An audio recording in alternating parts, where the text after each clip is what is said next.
The third-ranked Volunteers of Tennessee play host to the Alabama Crimson Tide. Good afternoon, everybody, and welcome. I'm Sean McDonough, along with Coach Mike Gottfried. We're delighted to have you with us on ESPN for the 73rd renewal of one of the great rivalries in all of college football, Alabama and Tennessee. They always meet on the third Saturday in October. They've been playing since 1901. This year, Tennessee is playing in the national championship picture, Mike, at 4-0-2. Sean, I still think they have a shot for the national championship. It's an outside shot. Offensively, they're a big play offensive football team. They have an outstanding array of receivers that you're going to see today. Their offensive line could be the best offensive line in the country.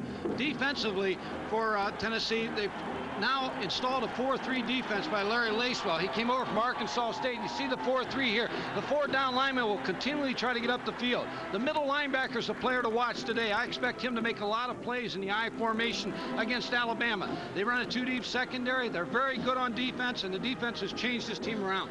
Tennessee, an 11-point favorite here this afternoon. They have lost the last 4 meetings against Alabama. The Crimson Tide struggling throughout this season. They are 2-3. They've been decimated by some key injuries, but still the team that is capable of pulling off an upset. Well, they are capable. They're going to have a real challenge today. The one thing they don't want to happen in their offensive football team today is get in third and longs and second and long situations. They have to mix it up on first down. They've got to throw the ball on first down. On defense, they must stop Tennessee from getting any big plays. I look at it like a heavyweight fight. It's a 15-round fight. Alabama has to figure a way to stay around for the 15th round and then have a shot to win. You can see the 1990 the fourth quarter woes. They've been outscored badly by the opponents, so they must do a better job in the fourth quarter. They've had troubles in the fourth quarter because of a lack of depth. As always in football, the quarterbacks will be a key, and our expert as far as quarterbacking is concerned is on the sideline today, Neil Lomax. Neil? All right, guys, tonight we'll feature two of the best quarterbacks in the SEC for Tennessee, Andy Kelly, who I feel has the better supporting cast to make him a better quarterback. Now, Gary Hollingsworth for the Alabama Crimson Tide has got to have the kind of game he had last year. 32 completions for over 379 yards and 3 TDs. He's got to have that kind of day in order for Alabama to win this football game. Sean and Mike. Here come the Volunteers of Tennessee, led by veteran head coach Johnny Majors.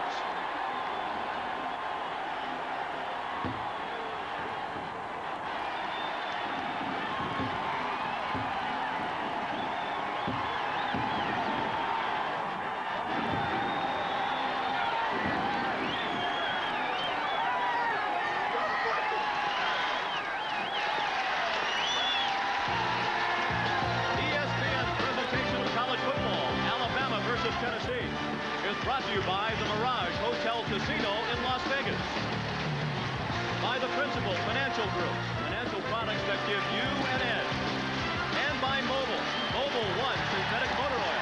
Isn't your car worth the extra protection?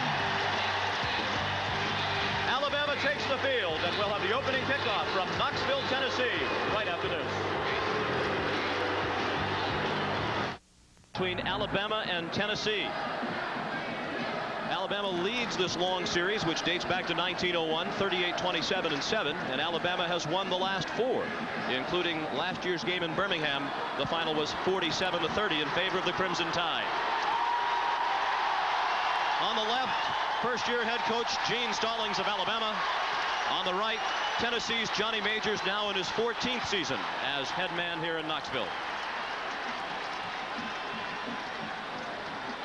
Alabama won the toss and deferred its decision until the second half. Tennessee elected to receive. Going back deep for Tennessee, number 18, Dale Carter. He returned the second half kickoff last week against Florida. 91 yards for a touchdown. They're an outstanding special teams team. They will run back kicks. They do an excellent job. They spend most of their Thursday practice on returns. So look for Tennessee to be a very good team in special areas. Philip Doyle will kick off for Alabama. A line drive kick. Carter from the 2. Lost the football. Alabama recovers at the 28-yard line.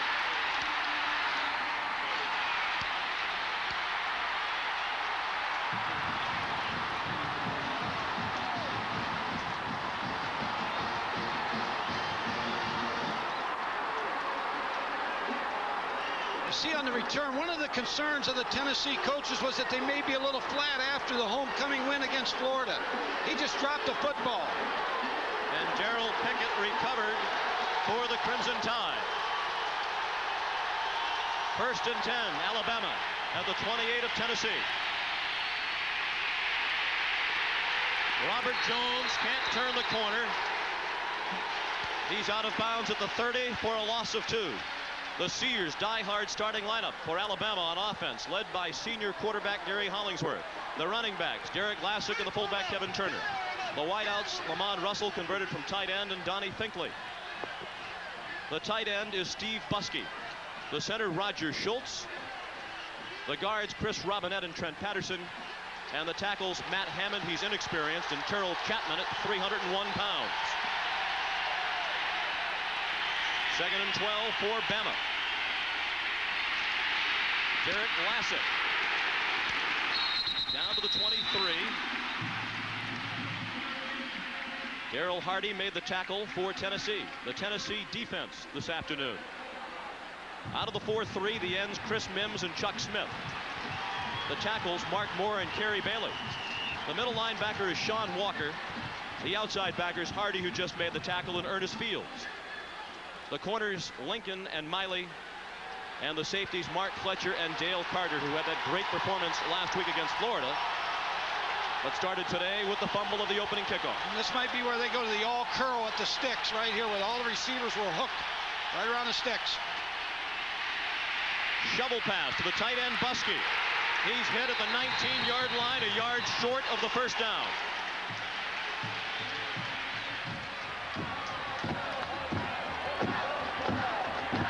Watch Darrell Hardy, number 87, move with the flow. He doesn't overrun it. He's sitting in good position to make the tackle right there. He didn't take off with the fake of the quarterback rolling out. He sat in the hole and waited on the play. Gene Stallings got the big early break, but he will not gamble on 4th and 1. Philip Doyle, one of the best place kickers in the nation. He's only missed 1 field goal this year, and you can make it 2.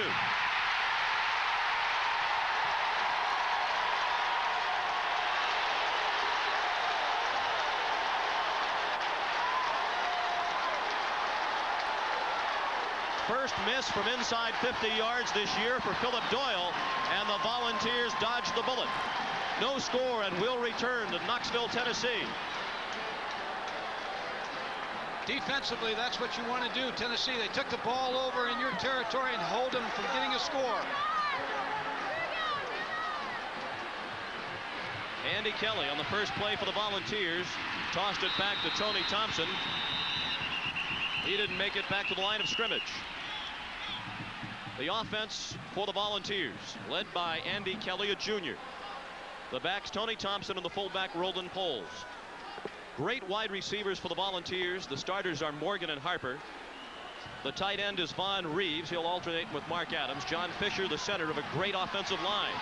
Myslinski and Baird, the guards. McCray and Davis, both of whom are possible first-round draft picks in the NFL, are the tackles. Thompson again out to the 22, and that's all. 3rd down and 8 upcoming for Tennessee. The Crimson Tide defenders, the ends, George Thornton and Eric Curry. Curry's playing with a knee strain. The nose guard is Robert Stewart. Inside, John Sullins and Derek Oden. On the outside, Steve Webb and Spencer Hammond. The corners, George Teague and Ephraim Thomas. And the safeties are Stacey Harrison and Mark McMillan. 3rd and 8. We played 3 minutes in the first quarter, no score. Kelly, much too high. He threw it away as Alvin Harper was well covered along the far sideline, and Tennessee goes 3 plays in front. When you look at Alabama, they've started every ball game very strong. They've really come out of the chute well, and they have in this particular ball game, except for the missed field goal. They've held Tennessee. They get the break on the kicking game. Now they get a chance to go back on offense and see if they can open it up a little bit. Joey Chapman, redshirt freshman punter. Short kick under a rush. Chris Anderson, flag down. He's down at the 42.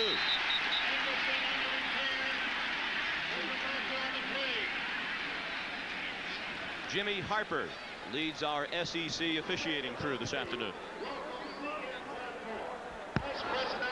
Doing the run back, flipping on the receiving team, doing the run back will be first down, 1st and 10. Alabama back on offense in a scoreless first quarter. Presentation of college football, Alabama versus Tennessee, is brought to you by Jeep and Eagle, a division of Chrysler Corporation, and by Compaq Computers, high-performance compact personal computers. Compact, it simply works better. Just a few hundred yards from Neyland Stadium, the Tennessee River, and many volunteer fans arrive by boat. No score with 11:47 left in the first quarter. 1st and 10 for Alabama. Back at their own 27 after the walk-off for Clipping. Sean Walker made the tackle on 1st down on the fullback Kevin Turner.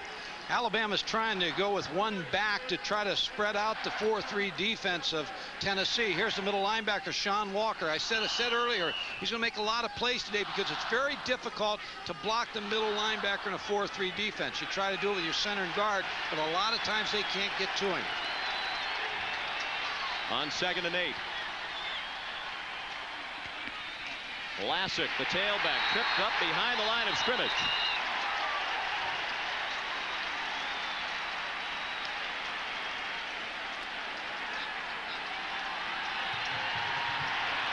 The 4-3 defense is a defense that is very difficult to run against. This is the only team, Tennessee, that runs this defense in the Southeastern Conference. So every game they play against an opponent in the league, it's the first time they've seen the 4-3 run by Tennessee. Larry Lacewell brought it over here from Arkansas State. It's an outstanding run defense with a secondary where we're playing too deep. Out of the shotgun on 3rd down. Deflected pass incomplete.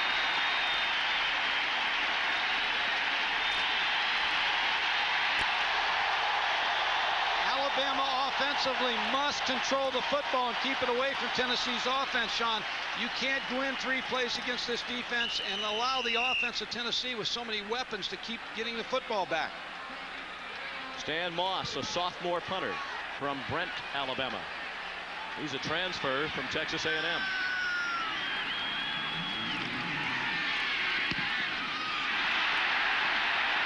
Off the side of his foot and out of bounds near midfield. Well, the kicking game right off the bat is hurting Alabama. This is two situations. They had a turnover on Tennessee's kicking game, didn't take advantage of it. They missed a field goal. And then to have a bad punt right here and give Tennessee good field position, their kicking game is misfiring. That is a 20-yard punt. This game 2 of our triple header. Florida State and Auburn follows this football game, coming your way live at 7:30 Eastern time. That's an elimination game from the national title picture. We hope you'll stay tuned to join Ron Franklin, Gary Danielson, and Kevin Kiley for that one. We have a tough act to follow after an exciting Iowa-Michigan game got us started today on ESPN. Kelly misfires on 1st down, and both offenses are out of sync. Well, Alabama understands that Tennessee's going to try to get the ball as quickly as they can to the receivers. The quick game, which you just saw there, it's a 3-step drop, and he's throwing, but the corner rolled up and took that route away. So Tennessee's going to have to work the middle of the field a little bit more against what Alabama's doing here at the beginning. From the standpoint of Gene Stallings in Alabama, how much of a letdown that they did not capitalize on the fumble on the opening kickoff? Well, it's early enough that you can override that, but still, you want to score every chance you get the ball in this scoring territory. Greg Amsel, the fullback, rambled into the secondary and picked up the 1st down with a 15-yard gain to the 30-yard line. I said earlier, Tennessee's offensive line may be the best in the country. Watch them. They were all staying with their blocks, and they open up the hole for Greg Amsler. They alternate 2 fullbacks. Efren Thomas eventually makes the tackle for Alabama. Johnny Majors says Amsler and Foles are the best tandem of fullbacks he has ever had. Short gain on 1st down for Tennessee. George Thornton made the tackle on Tony Thompson. Here's Tim. Sean, the shocker of the day. Mack Brown, congratulations. A 13-13 tie against Georgia Tech. That hurts the Citrus Bowl if Georgia Tech beats Virginia. Now we're down to just 4 unbeaten and untied teams. The reason? Central Michigan beats Toledo today, 13-12. Just 4 unbeaten, untied teams, Sean and Mike. In this football game, we have an unbeaten but not untied Tennessee team. Kelly, good play action. Intercepted. George Teague out to midfield for Alabama. Second turnover for the Volunteers.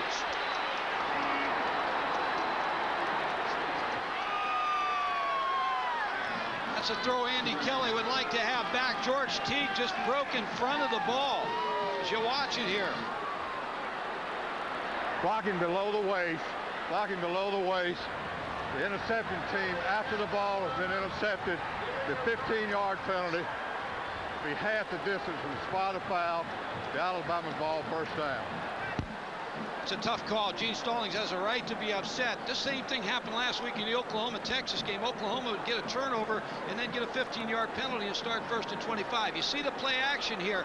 Andy Kelly really should have ran this football.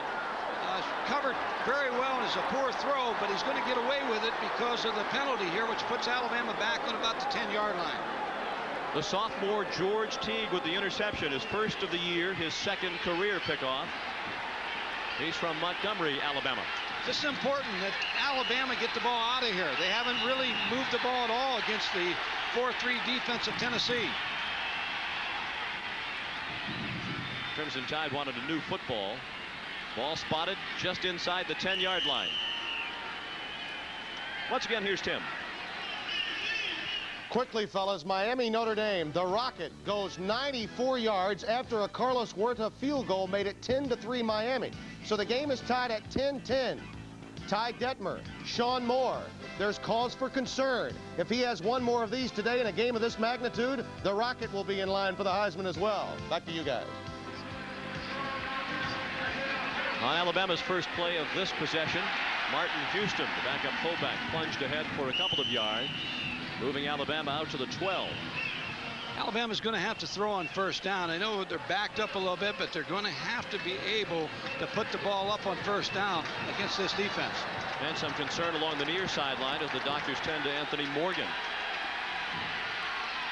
No score. We're in the first quarter. 8:40 remaining. Houston again. Bounced off a couple of tacklers, then got driven back by Ernest Fields, number 23.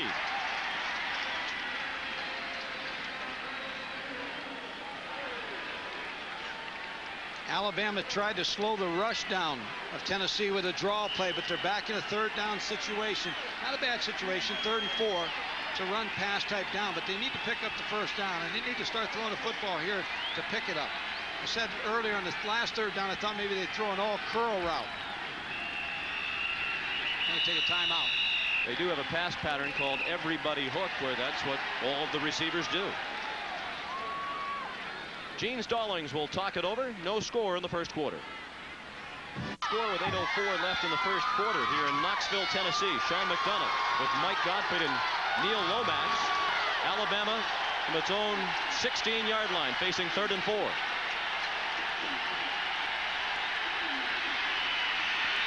Hollingsworth has some running room, but couldn't get away from the tackler. Darrell Hardy again made the stop for Tennessee, and Alabama will be forced to punt. One thing that the shotgun does for Alabama, it kind of negates the pass rush of Tennessee. It's a little tougher to rush the passer in the shotgun. But again, Gary Hollingsworth is not a real mobile quarterback, so he needs to try to throw the ball to pick up that first down. He had just the one man to beat, and that was Hardy, but he couldn't get around him. Stan Moss shanked his first punt.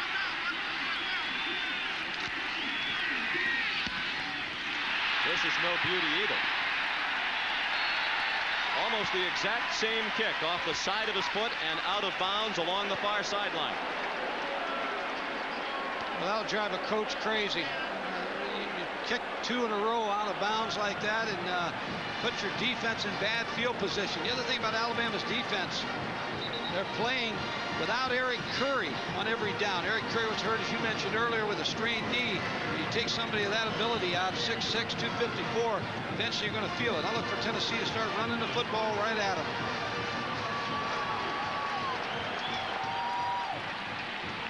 Tennessee 1st and 10 at the Alabama 36. Mark Adams, the backup tight end, with the catch, short of a first down at the 29. Just a little curl route over the middle. He got right between the linebackers, John Sullins and Derek Golden.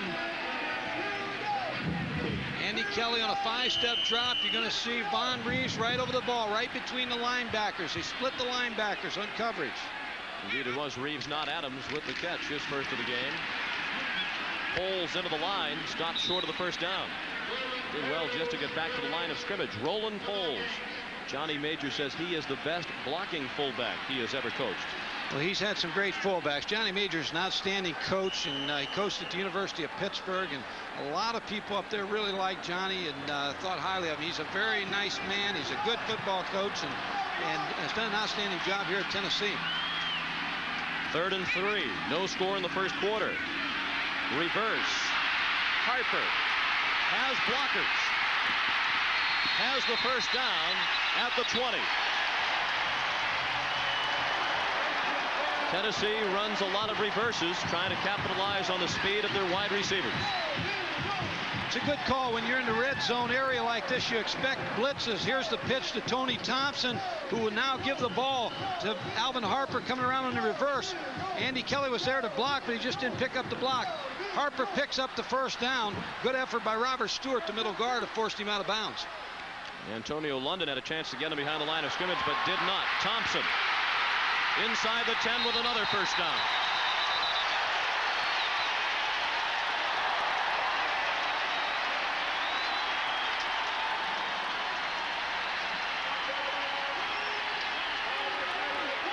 Just a sprint draw play to the right side that Tony Thompson broke back to the weak side. The player that made this play will be Carl Pickens. You see the offensive line right here. Charles McCray, Doug Baird leading the blocking. Now follow as you see Tony Thompson breaks to the outside, then gets a good block by Carl Pickens. Thompson inside the 5. Sean, Tennessee's tough down here because they show a lot of formations down here, so you can't really, they force Alabama not to go to a goal line defense real early here because they'll use a lot of receivers and they'll spread you out, where a lot of teams will just try to bring everything in tight and try to run the football in. Tennessee will spread you out down here a little bit more than people like. 2nd and goal from the 5. No score, 5:35 left in the first quarter. Thompson taken down at the 2. Stacey Harrison, the safety, number 1, was running stride for stride with Tony Thompson. Excellent job by Stacey Harrison of keeping Tony Thompson from getting in the end zone. If he could have got his body turned just a little bit more, the momentum might have taken him into that checkered board end zone. But Stacey Harrison did a nice job of tackling him up high and bringing him out of bounds. What do you look for 3rd and goal from just outside the 2? I think they'll try to do something similar to what they just did, try to run the sweep outside.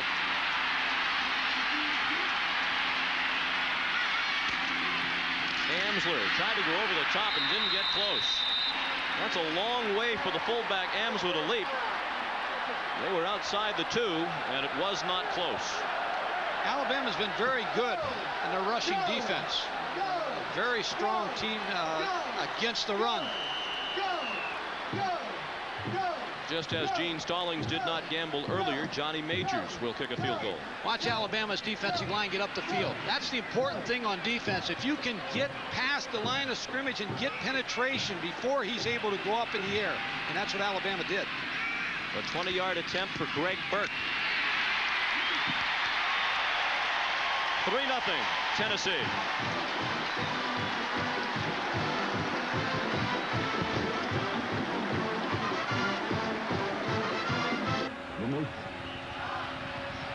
Tennessee leads 3-0 following a 20-yard field goal by Greg Burke. Joey Chapman, the punter, handles the kickoffs.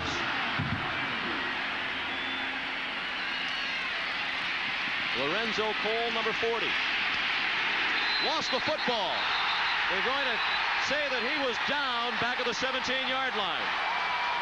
The Volunteers think that they have recovered But Dave Thomas is in for a rude awakening, as the officials say it is still Alabama football. Again, Tennessee's very good on special teams, and they had good coverage on that, made the play, and almost forced a turnover. Their defense right now is #1 in forcing turnovers. See Lorenzo Cole come in from the side over there and make the play and cause the fumble. Tavio Henson knocked it free, but Cole was ruled down. Hollingsworth trying to throw. Hardy, the first man to greet him at the 16-yard line, a loss of 1. Again, on the 4-3 defense, you have the extra linebacker, so your coverage is tough to throw the ball over the middle right now when you're dropping back like that. But Gary Hollingsworth needs to find a target, get the ball up the football field to him. Tennessee likes the idea of forcing him out of the pocket. Less than 3.5 minutes to play in the first quarter. Alabama facing 2nd and 11. Busty, the tight end, close to a first down. He has it. They'll spot him out of bounds near the 30. Let's check in along the sideline with Neil Lomax.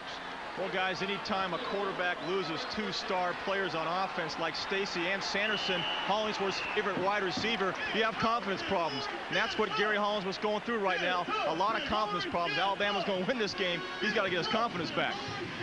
As Neil Lomax well knows, Gene Stallings suffered through many injuries to key players last year while he was coach of the Phoenix Cardinals. He said he had 19 players who missed 6 games or more due to injury. The same story this year, now at Alabama. Chris Anderson, the true freshman, couldn't get away from Floyd Miley, the junior from Fort Lauderdale, Florida. Not only injuries for Alabama, but to key players, particularly on offense. Saran Stacy, Stallings said he wanted to get the ball to him 30 times a game. He's out for the year with a knee injury. Same can be said for Craig Sanderson and Prince Wimbley. Now Tarrant Lynch, who was a backup who would be playing now, is out with an injury. It's been devastating. Well, when you take Saran Stacy out, he gained 1,079 yards rushing last year and 371 yards receiving the football, so you lost a big part of your offense. Quick pass caught. Donnie Finkley went down right where he caught the football at the 36-yard line. And the same holds true for Tennessee, Sean, when you lose a Chuck Webb. Somebody has to step in and try to regain those yards and try to give you the same type of thing that Chuck Webb did and Saran Stacy did. That has happened for the most part for Tennessee. Tony Thompson has done an excellent job behind this terrific Tennessee offensive line. But Hollingsworth is working with a cast he is unfamiliar with. And it shows up, particularly in the timing department. It's just a little bit off. 3rd and 3. Inside of 2 minutes to play in the first quarter, 3-0 Vols. Hollingsworth will run for the first down. And that's a late hit. Jeremy Lincoln flagged for hitting Hollingsworth as he went out of bounds along the Alabama sideline. It's a good fake by Gary Hollingsworth. They faked the power sweep off of split backs. Personal foul, late hit, out of bounds, first down, 15-yard penalty. Jeremy Lincoln came up late and hit him out of bounds and caused a penalty. Gary Hollingsworth did a nice job. He came out all by himself on that. There was no blocking at all. He faked everything to the left side, came out on the run by himself to the right side, was able to pick up the first down, get to 3 yards. Best day of Gary Hollingsworth's career last year against Tennessee. 32 completions, a school record. Anderson, the true freshman, had just that man to beat for the touchdown, but he couldn't slide away from the grasp of the nickelback, Roderick Lewis.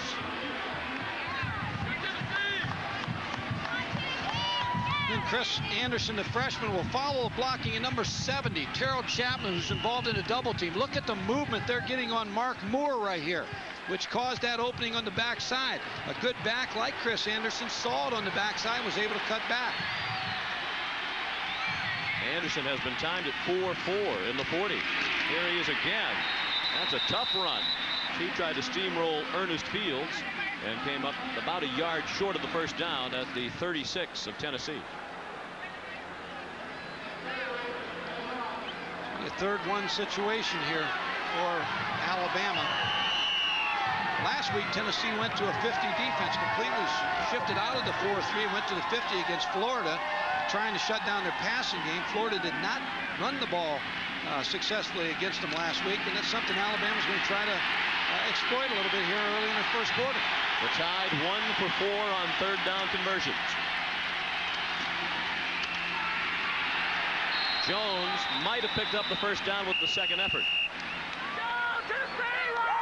He has. He needed to get to the 30, and they'll spot him just across the 30 for the first down. They like Robert Jones on short yardage situations. He's 190 pounds, where you have Chris Anderson, who's 175, and Derek Elastic about 185. So they like him. He's a tall, he's a rangy player, and on short yardage, that's the player they'll go to. And he is the cousin of Bobby Humphrey. Not a bad back himself. Alabama on the move in the final seconds of the first quarter. 11 seconds remaining. Tennessee leads 3-0.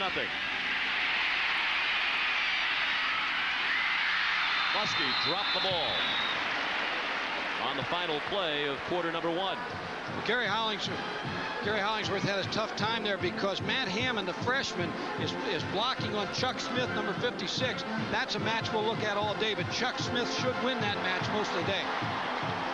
After 1 quarter in Knoxville, the Volunteers 3 and the Crimson Tide nothing. Talking about left tackle Matt Hammond of Alabama against Tennessee's Chuck Smith. Well, he's a redshirt freshman, and he's going against a player who's 6'4", 234 with excellent burst off the ball. That's what Alabama doesn't want to happen in past situations, that matchup. They're going to have to try to double Chuck Smith and give Hammond some help. This is the 10th play of the Alabama drive. It's a screen, and Anderson thrown down behind the line of scrimmage.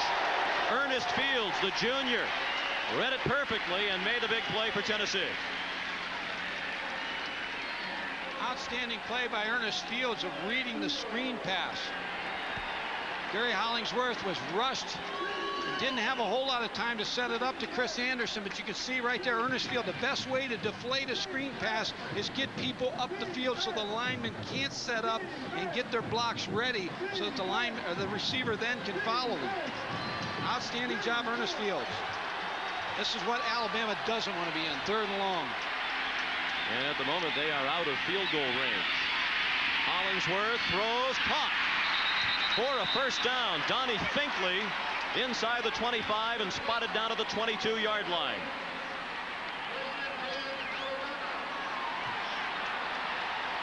Alabama went to 4 receivers and spread out the 2 deep coverage. Donnie Finkley, number 15, just breaks down on the curl, does a good job here. The receiver coach had him go right to the sticks to get the first down. He sat down there, picked up the first down. It's a good throw by Gary Hollingsworth. He had a lot on the football.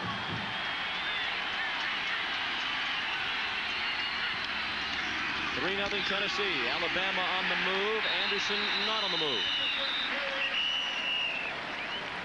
Chuck Smith in on the tackle. Then Chuck Smith, and then Chris Smith.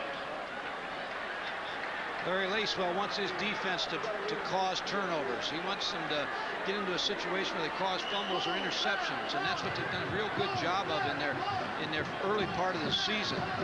One thing about the Southeastern Conference offensively, they're all about the same. No one really runs the option attack like Colorado did to Tennessee early in the year. Most of these offenses are mirrors. They're all doing about the same thing.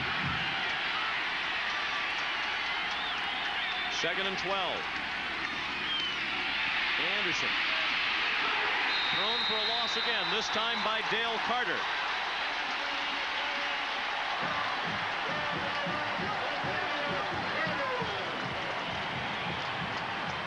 Alabama ran motion to the top of the screen here to crack back on the defensive end, Chuck Smith, but good reaction by the linebackers and Dale Carter, who's a junior college football player out of Ellsworth Junior College. Interesting thing about him, in his senior year, he either returned a punt or a kickoff for a touchdown in every game his senior season. Tells you a little bit about what type of athlete he is. Alabama 3 for 3 on third downs on this drive. The shovel pass to Anderson. He's close to a first down inside the 15. It'll depend on the spot. From here, it looks like he's going to be a little bit short by less than a yard. They'll mark him down right at the 13. He needed to get between the 12 and the 13. It's the second time they've run the shovel pass, this time to Chris Anderson, the freshman. And again, good blocking when you run the shovel pass like that. It gives time. It's almost like a screen draw type of play. He just came up a little short. Mark Fletcher made the tackle on him and stopped him from getting the first down. Alabama will try for the field goal. A 30-yard attempt for Philip Doyle. That's good after his earlier miss. And this game is tied at 3.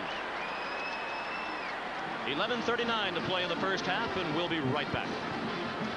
Alabama versus Tennessee is brought to you by Dodge. For performance, quality, safety, and value, welcome home, America. And by Heil Furnaces, the energy savers. The Smoky Mountain National Park, about an hour from downtown Knoxville. It is a beautiful part of the country. Following the Alabama kickoff, which rolled through the end zone, Tennessee will get the football first and 10 at its own 20 in a 3-3 game in the second quarter. Well, time of possession right now, Alabama's had it for 12 minutes and 31 seconds. Tennessee's only been on the field offensively 5 minutes and 50 seconds. That's what Alabama has to do if they're to stay around for the fourth quarter to try to win this boxing match.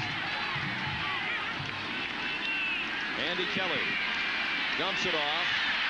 Short gain to the tight end, Mark Adams. Here's Tim Brando. Miami has scored again, gentlemen. Watch Craig Erickson. More importantly, watch the official judgment. A little bit of a delayed call. Is he in?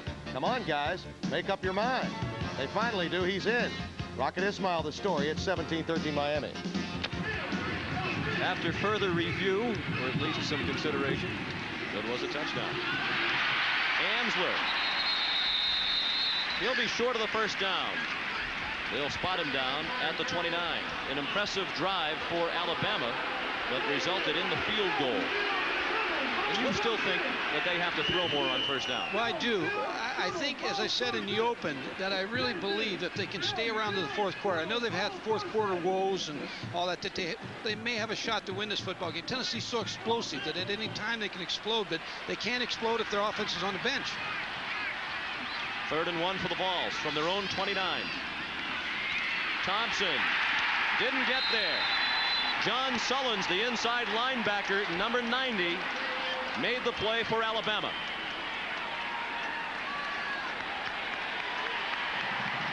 Watch John Sullins, number 99, come underneath the block and make the play and stop Tennessee from picking up the first down.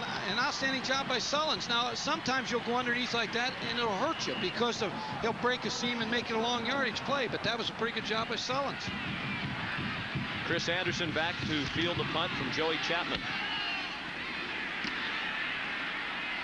Anderson from the 30 giving ground, and he's down. Tackled by Shazan Bradley, number 40, back at the 26. A loss of 4 on the return. 3-3 the score in the second quarter. 3 the score in the second quarter here in Knoxville, Tennessee. The ITT Hartford student of the game this afternoon is Alabama quarterback Gary Hollingsworth, the senior from Hamilton, Alabama. A marketing major in Tuscaloosa with a GPA of 2.5.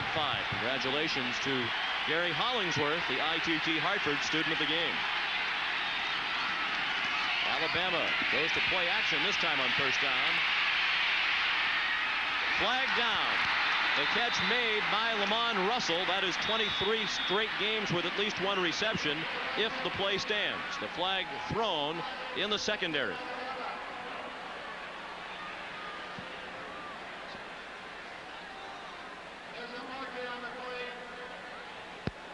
Yeah. Defensive holding, the call from Jimmy Harper. That'll be declined, and Alabama will take the ball 1st and 10 at its own 41.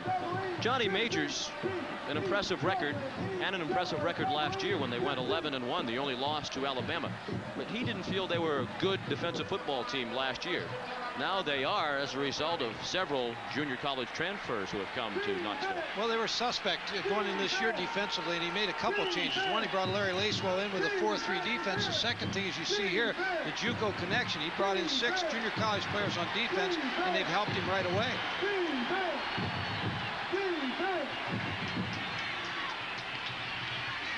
Back to the run on first down. Jones pulls over a tackler and is close to the first down at the 49 of Tennessee. Robert Jones, a junior from Birmingham, Alabama. Well, Alabama had an open date last week, and that has had to help them in this ball game. But I said earlier also that I feel like that Alabama, when you have a coaching change and you're in a coaching transition, sometimes it's like driving a car where you first drive a car, you got both hands on the wheel and you're driving and you're really tense, and then all of a sudden as you drive for a while you eventually get to one hand driving, and of course your driving, I've seen yours, is worse than that. But the same thing as a football team. Once you get used to your coaches and new coaches get used to you, you start playing a little different. You freewheel a little bit more, and I think Alabama's doing that today. They're having a little bit more fun. They're playing a little bit loose out there right now, and that consequently they're playing a pretty good football game. And despite all of the pressure on Gene Stallings, the Alabama fans howling about the 0-3 start, he seemed surprisingly relaxed when we met with him yesterday. It was a first down for Alabama. Martin Houston into the secondary with another first down for Alabama. He's finally taken down to the 35-yard line. Alabama has 2 offensive line coaches, Mike Solari and Jim Fuller. And they work 2 in there. Here they're going to get a block. They're going to get that combination block from the backside on Sean Walker. And again, Dale Carter makes the play. They're running the ball effectively, which people have not been able to do against Tennessee. That was Chris Robinette, the left guard, with the important block. First downs picked up on consecutive plays by the Tide. 3-3 the score in the second quarter. Houston fumbled and got it back. He dropped the football on the turf, but it bounced right back to him at the 32.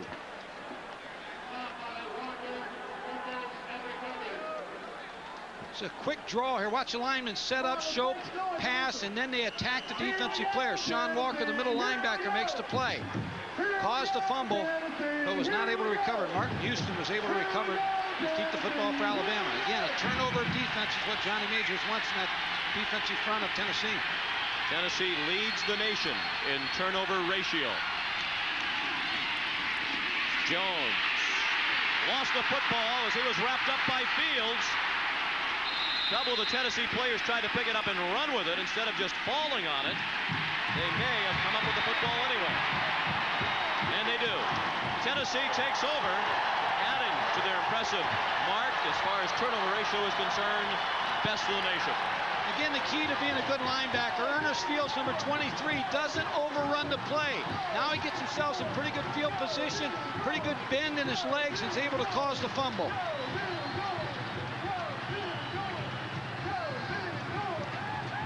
Now Tennessee has to make something happen on offense. They've not been very effective running the football against Alabama, so they may need to start opening up a little bit more on first down against them.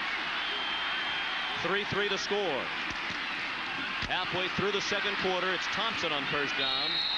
Stopped by George Thornton, number 94, after a short game.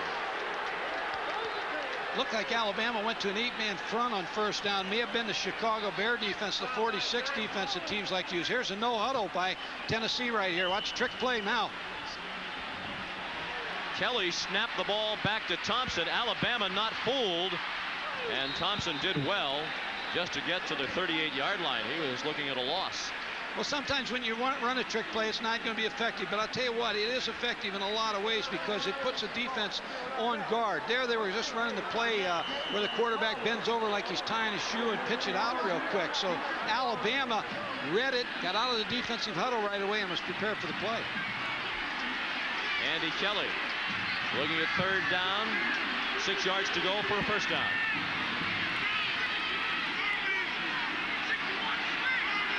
Looks like he's changing the play at the line of scrimmage. Amsler short of a first down. That's a gain of 1, and the natives are getting restless. Well, even if you're undefeated, sometimes they get restless. But Tennessee, again, they're coming off a very emotional football game. It's their homecoming game against Florida where it was a close game, and then they just happened to blow them out in the second half. And they look to me to be a little flat.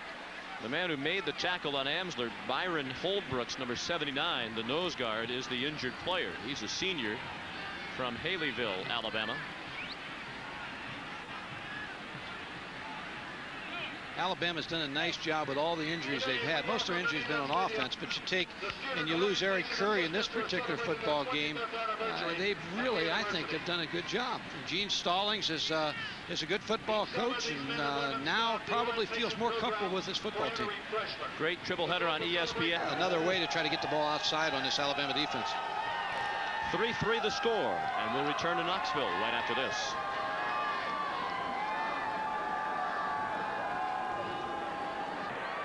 Sean McDonough with Mike Gottfried and Kevin Kiley. Not Kevin Kiley. We had Kevin Kiley here last week. We have Neil Lomax. We'll get him back if you want us to. Kevin's coming up next in our 7:30 Eastern Time game. 3-3 the score in the second quarter. Anderson up the middle. And a good return all the way out to the 39-yard line. Speaking of Neil Lomax, he's standing by on the sideline with Tennessee's Chuck Webb. Neil? All right, guys, I'm here with the second leading rusher last year in the SEC, behind the #1 rusher in the SEC. On the other side of the sideline, Saran Stacy. Chuck Webb, how's it feel? Both you guys, the two best running backs almost in the country, and you're both on the sidelines. It's kind of hard watching it, but it's fun, too. It's a close game, and it's going to be a real big game today. Now, they say you're out almost till next year. You can't even play in spring ball. It just depends on me, how well I work out, you know, in spring and everything. But I'll probably come out for a few practices. How hard is he looking at a guy like Tony Thompson? Tony's great. You know, he's a senior. He knows everything inside and out, and it's fun watching him play. That's a true player. He's rooting for his teammates. Send it back upstairs to you guys.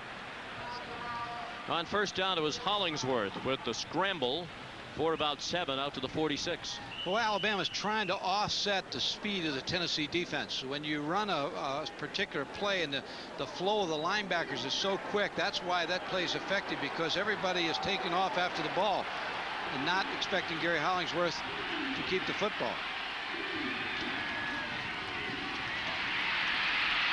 Lassick has the first down. He crossed midfield. They'll mark him at the 49 of Tennessee.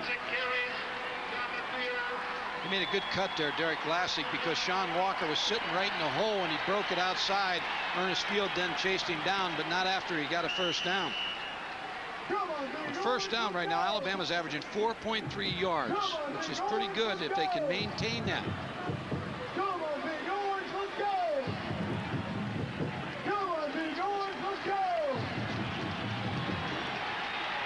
Ticking down to 5 minutes left in the first half. 3-3 the score.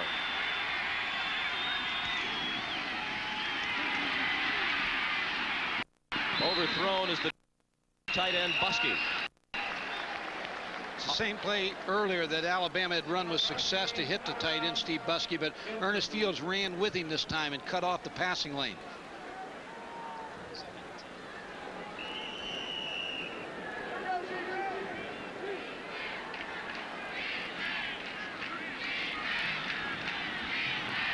Second and 10 upcoming. Hollingsworth waits as Lorenzo Cole was a late substitution coming in for Steve Buskey. You see him checking his wrist. He's got the plays numbered, and the coach will signal from the sideline the number he wants him to run. 2 seconds left to get the play off, and they just do beat the play clock. It is shoveled off to Lamont Russell, and he's taken down behind the line of scrimmage by Dave Thomas.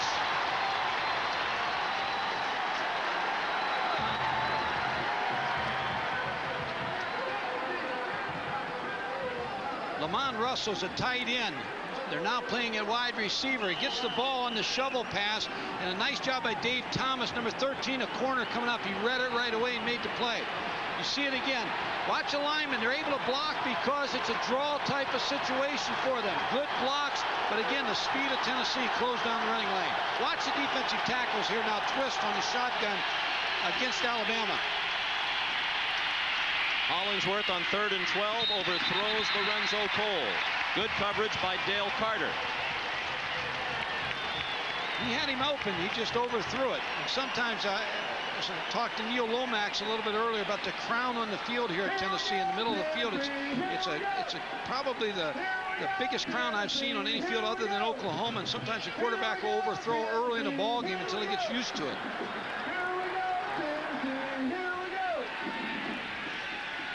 Stan Moss has shanked each of his first 2 punts. Carter on the run from the 19 and down at the 28.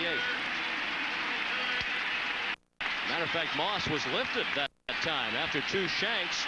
The punter was Tank Williamson. His punt a 33-yarder and a 10-yard return officially for Dale Carter. Alabama has so far been effective of not allowing Tennessee a big play. They're a big play offensive football team. They've shut it down so far. They need to continue to do that. Unbalanced line to the left side here for Tennessee.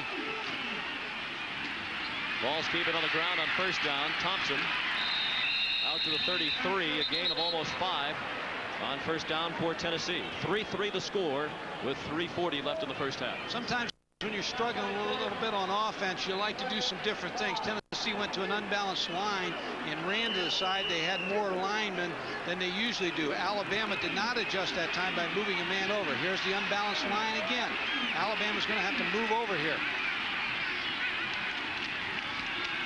The fullback pulls a very short gain. 1 yard to the 34 for Roland Poles, the senior from Caledonia, New York, near Rochester. Nice job by Robert Stewart, the nose man. He looked like he slanted to the unbalanced line and beat the block of John Fisher, the center, to make that tackle. The defensive line for Alabama, even without Eric Curry on every play, has really controlled the line of scrimmage. Now they have the unbalanced line to the right side.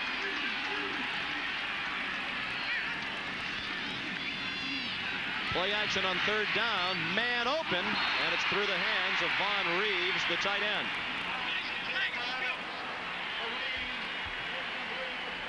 He came back to the short side. The unbalanced line was to the top of the screen and to the field, and they came back and tried to hit Vaughn Reeves, who was the second man on the end of the line of scrimmage. He was open, just couldn't hold on to the football. Tennessee's last 3 possessions, 3 and out. Joey Chapman, the punter. A good kick.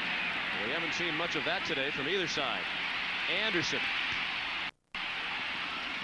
Down to the 28. Let's check in again with Tim Brando. Here is a shocker, guys. You had Oklahoma last week against Texas. Iowa State on a Chris Peterson touchdown with 35 seconds left. Wins it 33-31. First time that's happened since '61. Blaze Bryant was injured at the beginning of the year. Now Jim Walden's club playing the way many thought that they would in the Big 8. A cyclone of a day for that bunch. Let's get back to you guys in Birmingham. Or excuse me, Knoxville. Sometimes we may think we're in Birmingham, but sometimes when you win or lose a ball game like they lost last week against Texas, you don't recover for a couple weeks, and that might be what happened to Oklahoma. Hollingsworth with a flag down. He's down. Bailey. The flag was thrown in the area in which you would expect holding, and that's what it is against the Crimson Tide.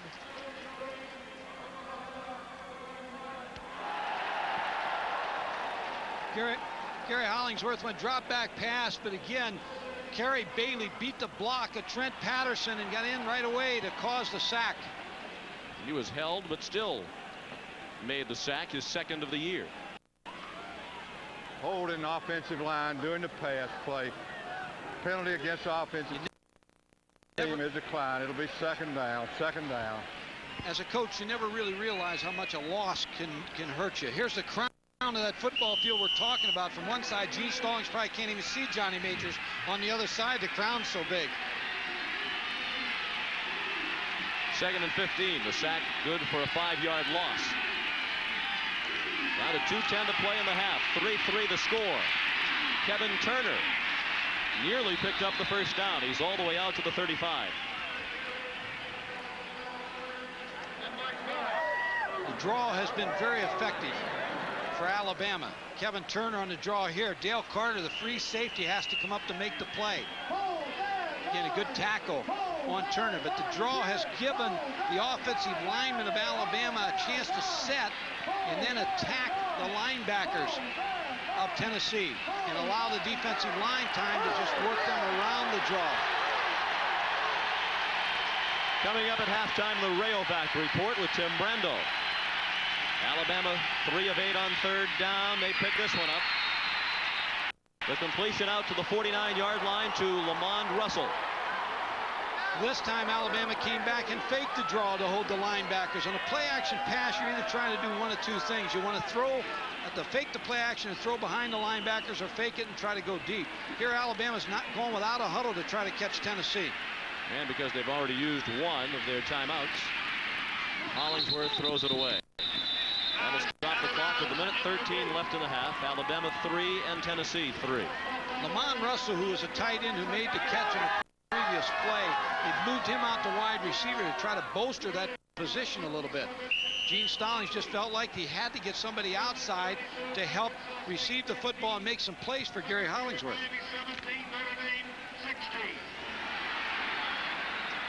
Second and 10 for Gary Hollingsworth. He was the SEC Offensive Player of the Year last year.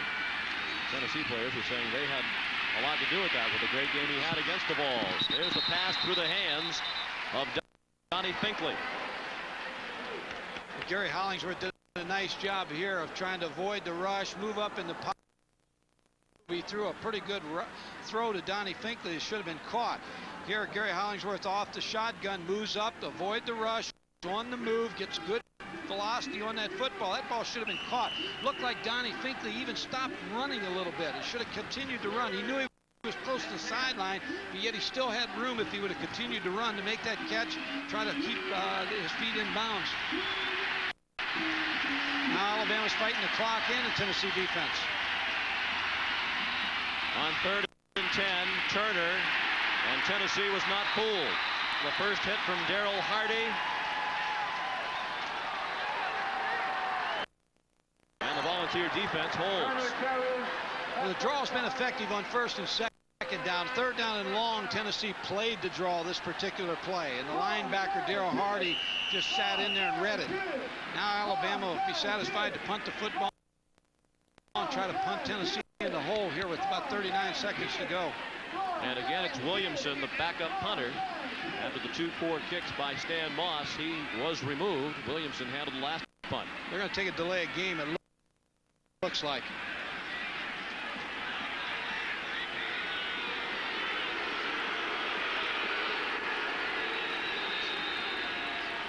And the flag is thrown for delay of the game.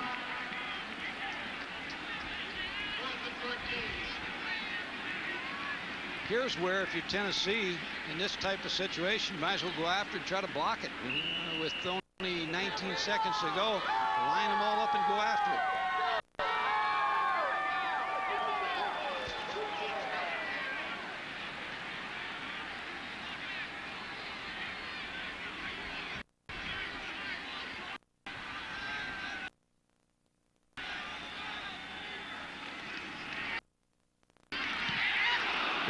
Rush.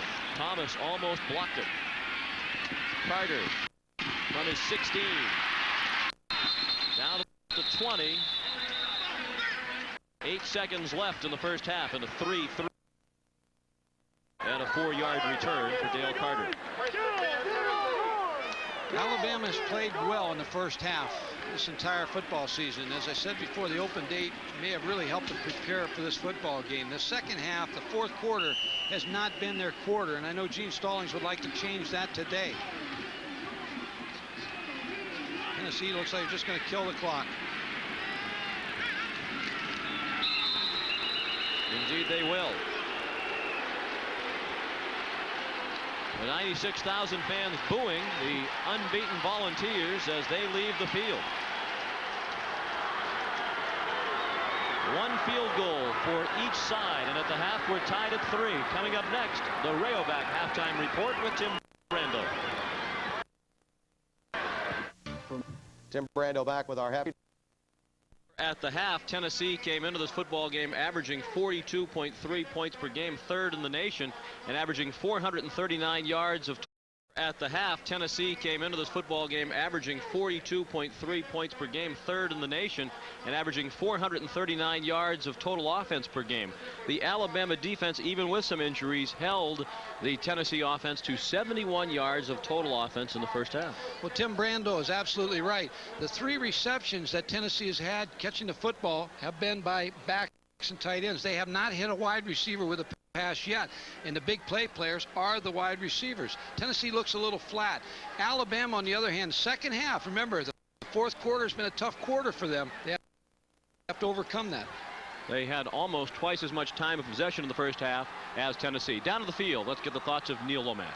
Well, we usually have a comment from one of the head coaches, guys, but both coaches, Majors and Stallings, would not talk to me. Even Gene Stallings, my old football pro coach, wouldn't want to comment because the intense rivalry and the closeness of this football game. So mum's the word down the sidelines.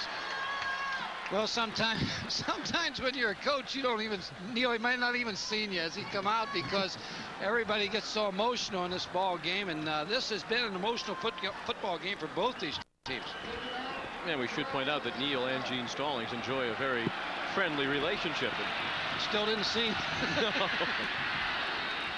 Gene decided he did not want to speak. Robert Jones ran into a heavy tackle as he crossed the 20 and went out to the 23. He took a big pop from Mark Fletcher. I'm sure both coaches tried to settle their teams down. Gene Stallings trying to tell them, hey, we can win this football game. We just got to now put 2 more quarters together. So as I said earlier, heavyweight fight. We're around here in the third quarter. We need to be around the fourth. Johnny Majors said we got to play with more emotion. I'm sure he's trying to draw the emotion out of his football team. And the crowd is trying to spur on the Volunteers as the second half begins. Lassick leaps to the 25, a gain of 2 on the first play from scrimmage of the second half. Alabama has been in this position before. I think with the open date it may help them, but you see Southern Mississippi, they had a lead, they lost, they had a 10-point lead over Florida, 10-point lead over Georgia, and they lost. Sometimes when you're, again, the coaching change, and when you lose, sometimes it just happens, and winners find a way to win, and that's what they have to turn around right now. Lassick again on second down. Squirts across the 30, down at the 31, 2 yards short of a first down. I'm impressed with the way Alabama has run the football. They have been able to run the football on a team that has not had problems with the run all year. Mike Solari, as I said, Jim Fuller, the offensive line coach, Larry Kirksey, the running back coach, Mal Moore, who calls the plays, all have to be really happy the way their guys are playing. Alabama this year has been outscored 24-23 in the third quarter and 48-12 in the fourth quarter. On 3rd and 2. Across the line of scrimmage was Sean Walker, and flags fly. I did not detect any movement along the Alabama offensive line. No, I think Sean Walker may have been affected by the way Gary Hollingsworth called the play. He may have put emphasis on something and drew Sean Walker. That's what it was, offside on Walker. Quarterback, by the way he calls the play and the way he puts an inflection into a sound, can draw a defensive player off sides, and I believe that's what Gary Hollingsworth was able to do to Sean Walker. Sean Walker was on a blitz and was going to fire that gap, just hit it a little bit too soon. And it gives Alabama a first down at the 35. Just underway in the second half, 3-3 the score. Complete to Lassick for a gain of about 5 yards to the 41. With a play action pass like that, he was looking to try to hit.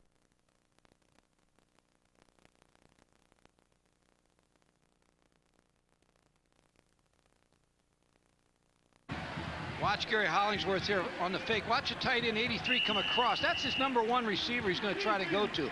But the linebacker, Ernest Fields, ran with him. So then he choked it down and threw it to the running back, Derek Lassick.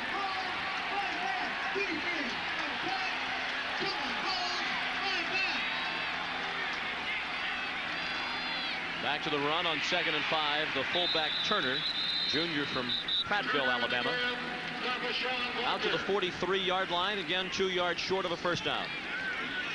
It's a belly play where they're going to give the ball to Kevin Turney. Watch Sean Walker, the middle linebacker. Again, no one can get to him, and he's able to make the play. The middle linebacker, the 4-3, has to make those plays. I'll tell you something else I see Sean in this ball game. The crowd now has become a factor. They're getting into the football game. I think they were showing the after effects of last week's homecoming game, too. And they remember how explosive the balls were. They were just ahead of Florida 7-3 at the half last week and wound up winning 45-3. Hollingsworth guns it to the wide open Buskey. And what a tough run by Buskey after the catch. He plowed forward for an extra 7 or 8 yards, all the way to the 27-yard line. Gary Hollingsworth faked this play earlier in the game and ran it twice. This time, Tennessee played it. Chuck Smith, the defensive end, makes him pull up. And Gary Hollingsworth, he hits Steve Buskey. He's so open, he looks around, he don't see anybody. He wants to get up the football field. Again, good field position for Alabama. Jones to the 25, a pickup of just more than 2. That was a play that was designed to go the backside right away. It's a run that looks like it's going to go to the right side, but Terrell Chapman, the offensive tackle, number 7, he pulled around to the left side, and Anderson got right on his belt buckle and ran right behind him. It's a design play to go the backside. We've played nearly 4 minutes in the third quarter. 3-3 the score. Robert Jones has room along the sideline. He's knocked out of bounds inside the 17 by Dale Carter. First down, Alabama.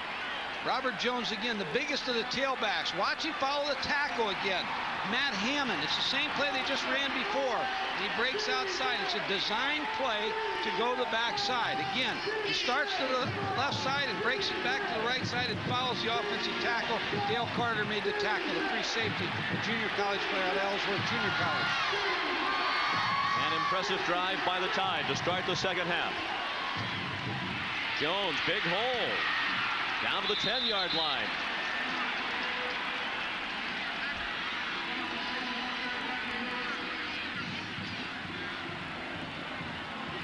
Robert Jones again, the bigger the back.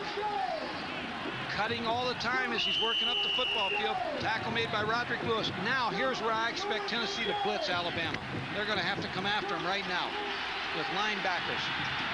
Here's where the blitz will come. 2nd and 3. Alabama driving, trying to take the lead.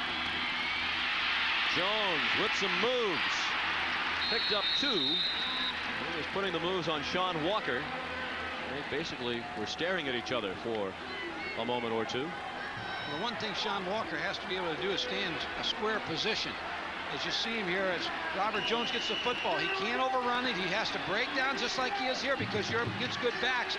And Jones still made extra yards on the play. Tennessee fans trying to get this team up, trying to get them back. The 10th play of the drive upcoming. 3rd and a long one.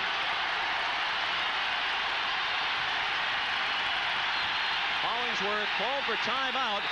No time remaining on the play clock as he asked for the timeout. Let's see if the officials grant him the timeout without assessing Alabama penalty. 0 shows on the clock. And now the officials say pick up the flag. It was a timeout called by Alabama before the clock ticked down. 3-3 the score. We'll be right back. Presentation of college football, Alabama versus Tennessee, is brought to you by BMW, the ultimate driving machine. To arrange a thorough test drive, simply phone your nearest BMW dealer. And by Thrifty Car Rental, because it's your money. Call 1-800-4CARS or your travel consultant. Wouldn't be a bit surprised here to see Alabama throw the fade route to an outside receiver in the corner of the end zone. They've got it's about 2 yards to get the first down. They've had success running the football. This might be a chance where you want to take the chance to try to get the touchdown pass in the corner of the end zone.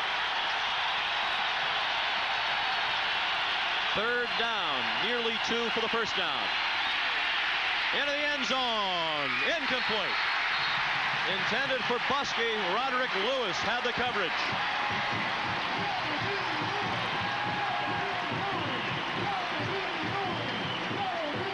Tennessee had good pressure on Gary Hollingsworth. Chuck Smith comes up. Here goes Buskey across the middle. It's a catchable throw right here. Roderick Lewis is on him. He just got his body turned a little bit the wrong way. Good job by Roderick Lewis on the coverage.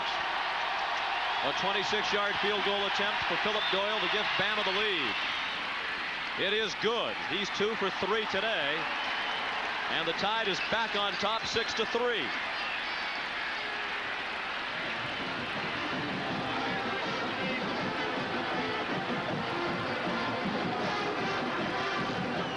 $84,000 fans here in Neyland Stadium, but Alabama's brought their share of their fans. They're up 6-3. They've taken the Tennessee fans completely out of the game. What do you guys all say about those? It's crazy up here. Back to you guys. Okay, one thing about the South, football is important. In the Southern teams in the Southeastern Conference, fans get into the football game. Doyle bounces it down the field to Carter. Carter burst of speed and a good return to the 33.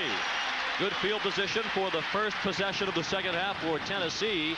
It comes on the heels of an impressive opening salvo in the second half from Alabama. 11 plays, 69 yards. But again, the Crimson Tide had to settle for the field goal of Doyle, his second of the day. That's the best defense that Alabama can play, is their offense, keeping Tennessee's offense off the field. Tennessee must now try to get the ball to Alvin Harper. They need to try to get it to Anthony Morgan and Carl Pickens, the wide receivers. The ball needs to get in their hands. On the ground with Thompson. A gain of 7 on the first play from scrimmage of the second half for Tennessee. Thompson held to 31 yards on 10 carries in the first half. The second half has been a problem for Alabama, mainly because of lack of depth. They haven't had as much depth. I know Gene Stallings, when he came into Alabama, felt like there wasn't as many players there as he needed the first year, and he's had some injuries. And again, very important to point out, Eric Curry has not played very much in this football game. On 2nd and 3, pulls the fullback, first down, he pulls across midfield. Spencer Hammond made the tackle for Alabama. Alabama came up with a drive that consumed a lot of time. Tennessee needs to answer the challenge right now. Anytime somebody scores, you want to try to come back and answer the score. And that's what Tennessee has to do right now. It looks like they're going to run the football and pound it at him, but still, again, eventually they'll get the ball to Harper or Anthony Morgan. Thompson slips down. They'll spot him down where he first slipped down at the 50. Johnny Majors, himself an outstanding football player at Tennessee. Johnny's recruiting. He has 22 states represented on this Tennessee team, and as he told me the other day, that sometimes will cause an up and down year because they basically recruit Tennessee. They'll get 8 players out of this state, and then they have to go all over the country to try and find the rest of their players.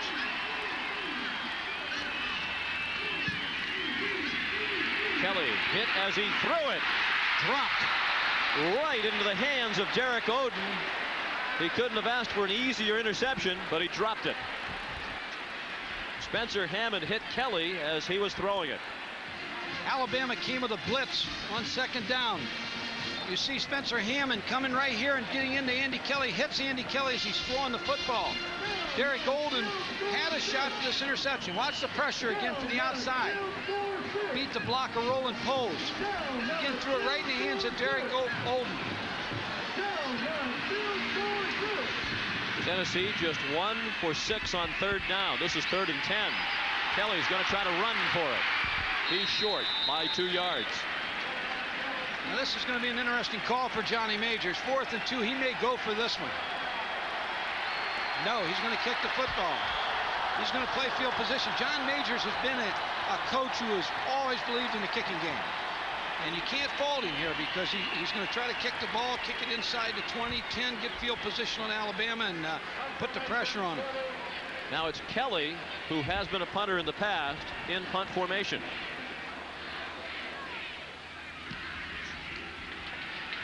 pretty good kick.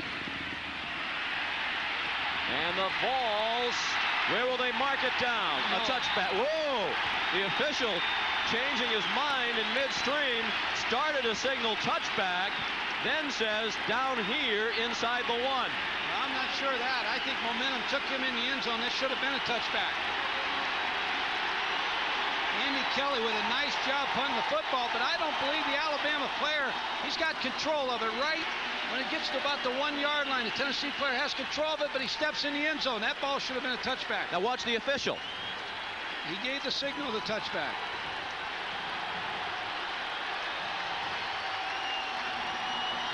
Boy, Tennessee got a big break right there, and Gene Stallings got something. Watch, he makes contact with the ball, but he went into the end zone with it. Now watch the official. Right there, you see him start to come up with the arm along his side to say touchback, then changed his mind. Hollingsworth just trying to shove it out. Didn't get very far, perhaps out to the 1 for a half yard, and that's it. Watch this again now. Daryl Hardy makes the play, but he's in the end zone. His momentum carried him in the end 20-yard line. Alabama on this particular play, they have very little yardage here. The penalty is going to be declined. It's going to be second down. This might be a play where you fake a play action and put it up deep. Sean, try to throw it out of here.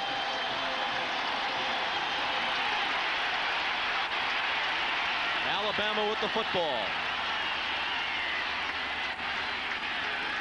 6:55 to play in the third quarter. Gene Stallings in possession of a 6-3 lead.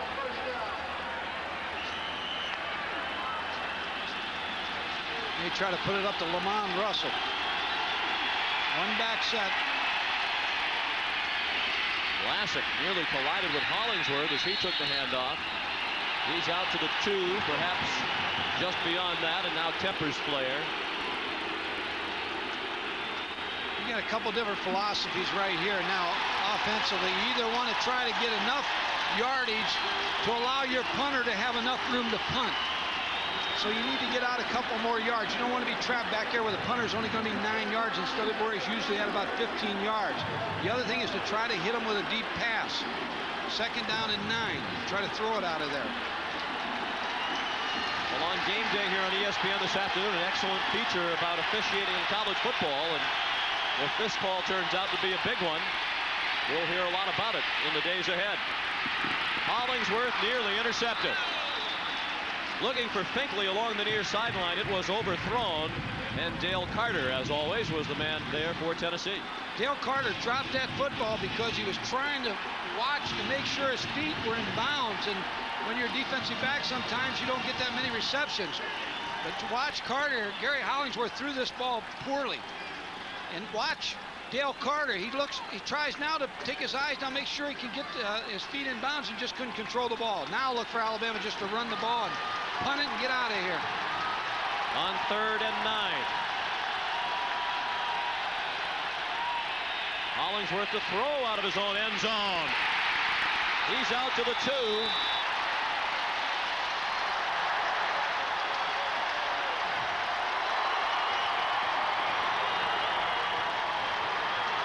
Gary Hollingsworth did the wise thing right here. He went back to pass and didn't see anything open. He was trying to go to Steve Busby. As he looks, he doesn't see anything. He just wants to get back out to avoid the safety.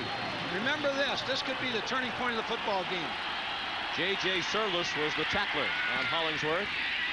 Williamson the punt, and a good one. Carter from his own 49. And down at the 43 of Alabama. The Vols take over, trailing by 3.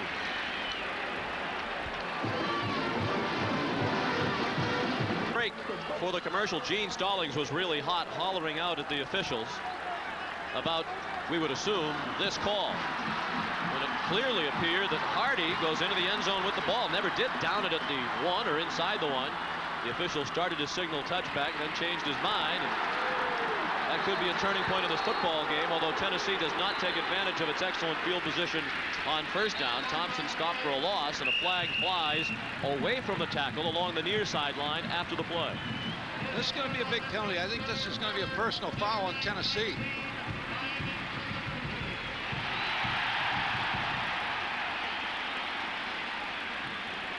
Well, that might improve Gene Stallings' mood. I don't think so. Once you get on a Fisher, you're going to stay on him because you want the next call. Well, Gene just got it. No, he wants the next one, too. All that hollering during the commercial might have paid off on the very first play of Johnny Majors' drive. Tennessee has been very conservative, and I know they went into this game feeling that the wide receivers were going to be a factor, and to be in this kind of situation with 5:02 and a receiver not making a catch to this point, there's got to just be befuddling Johnny Majors. Alabama leads 6-3 with less than 5 minutes to play in the third quarter. The screen for Amsler. He's to the 48 of Alabama.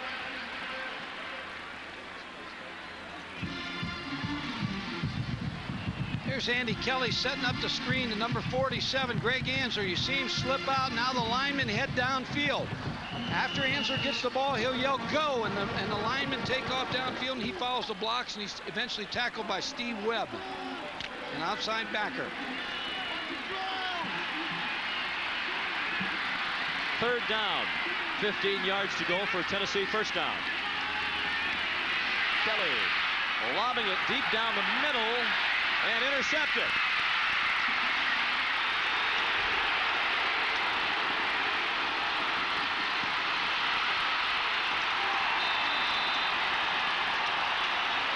Antonio Langham brought it all the way out to the 38-yard line.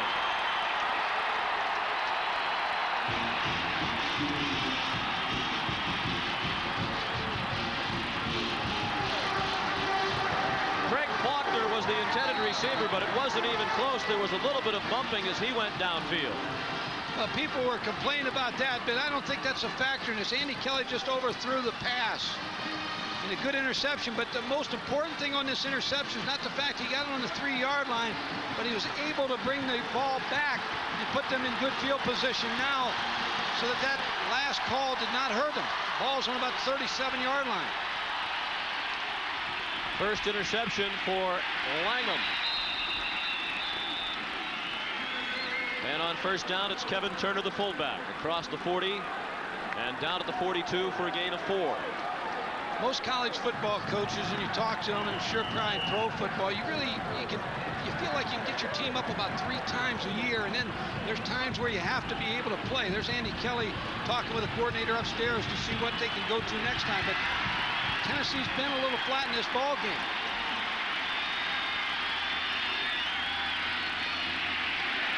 Anderson dropped for a loss, back at the 39.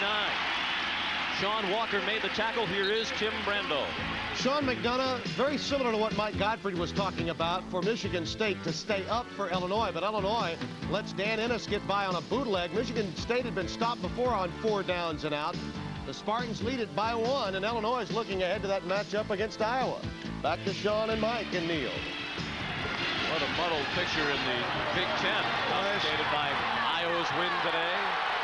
Some great games on Saturday, I'll tell you.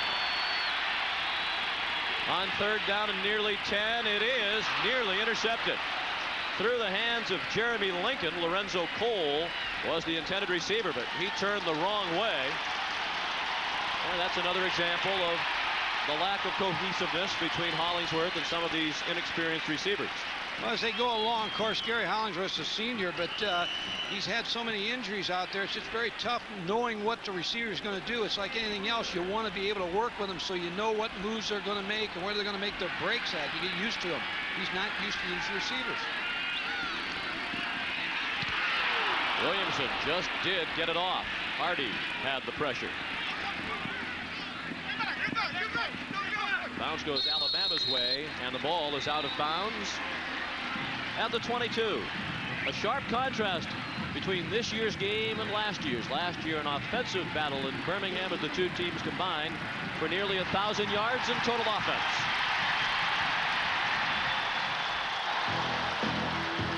'89 Tennessee versus Alabama. Saran Stacy had a big day with 125 yards rushing and 3 touchdowns, including this 75-yard scamper, as Alabama beat Tennessee for the 4th straight year, 47-30. That was the game in which Andy Kelly established himself as the #1 quarterback in Tennessee. He's been replaced by Sterling Henton, who completes his first pass to Mark Adams. Henton in relief of Kelly. Sterling's a senior from Passaic, New Jersey. Mark Adams made a 9-yard catch there and traded it for a headache because George Teague just really leveled him. Again, Johnny Majors is trying to get something started. He's making a quarterback change here right now, just trying to get something going offensively. Majors offensive coordinator Phil Fulmer says that Henton has given Tennessee a spark off the bench in the past. This time it's Poles for the first down. And again, players tangle as the play ends. Well, the clock's ticking down to that famous fourth quarter here before long. And Alabama has played very inspired football. Been very impressed with the way they played on defense today. Offensively, Mal Moore mixing up the plays. Gary Hollingsworth playing well. And again, now they're about 1:44 left to go in this quarter. And so hold on and play good solid football. Thompson knocked back by Thornton, but not after a significant gain on first down. Thompson spotted down at the 42. He picked up about 6. The I formation of fullbacks very important here. You see Roland Poles make the block there, and Tony Thompson follow the block and eventually tackled by Ephraim Thomas. Fullback in the I formation has to be able to block, carry the football, catch it out of the backfield. He has to be able to do everything.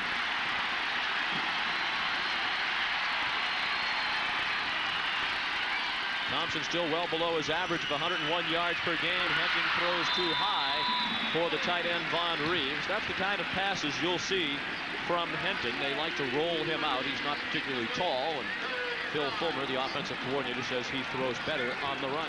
He's more of a dangerous quarterback when he's outside, and he's also dangerous to run the football. Here you see him coming to his left side.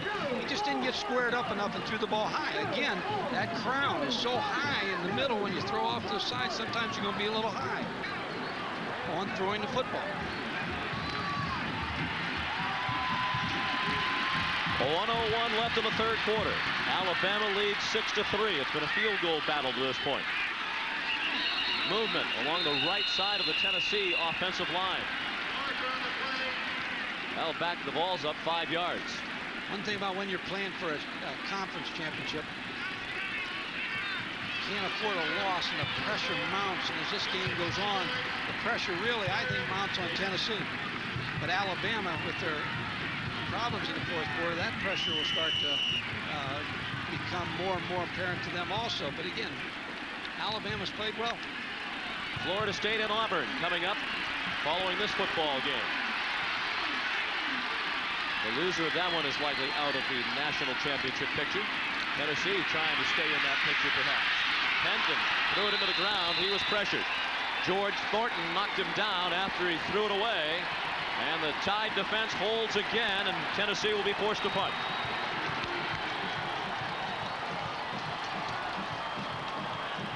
Sterling Hinton on a drop back pass. You can see the pressure coming from inside George Thornton and Byron Holbrooks. It's tough to throw when the pressure's on you like that. Joey Chapman. Good kick. Anderson started at his own 13. He's out of bounds at the 17. A good kick and excellent coverage as well by Tennessee.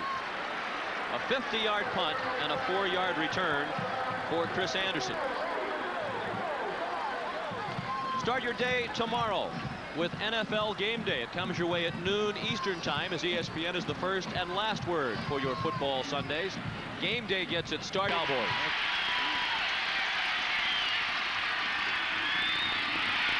A reverse. Look for a pass here. It is nearly intercepted. Gene Stallings told us they had a reverse pass in for this football game. He went to it deep in his own end of the field. Lee was hit as he threw it, and it was nearly picked off. Well, you can't say Gene Stallings is conservative. Here he pitches the ball back to Derek Lassick, and the reverse comes around. Kevin Lee's going to throw the ball, and he gets hit as he throws it, almost intercepted by Kerry Bailey. Here's a second look at the same thing. Almost should have probably took this ball and just tried to run and get whatever he could get. Almost a big play for Tennessee.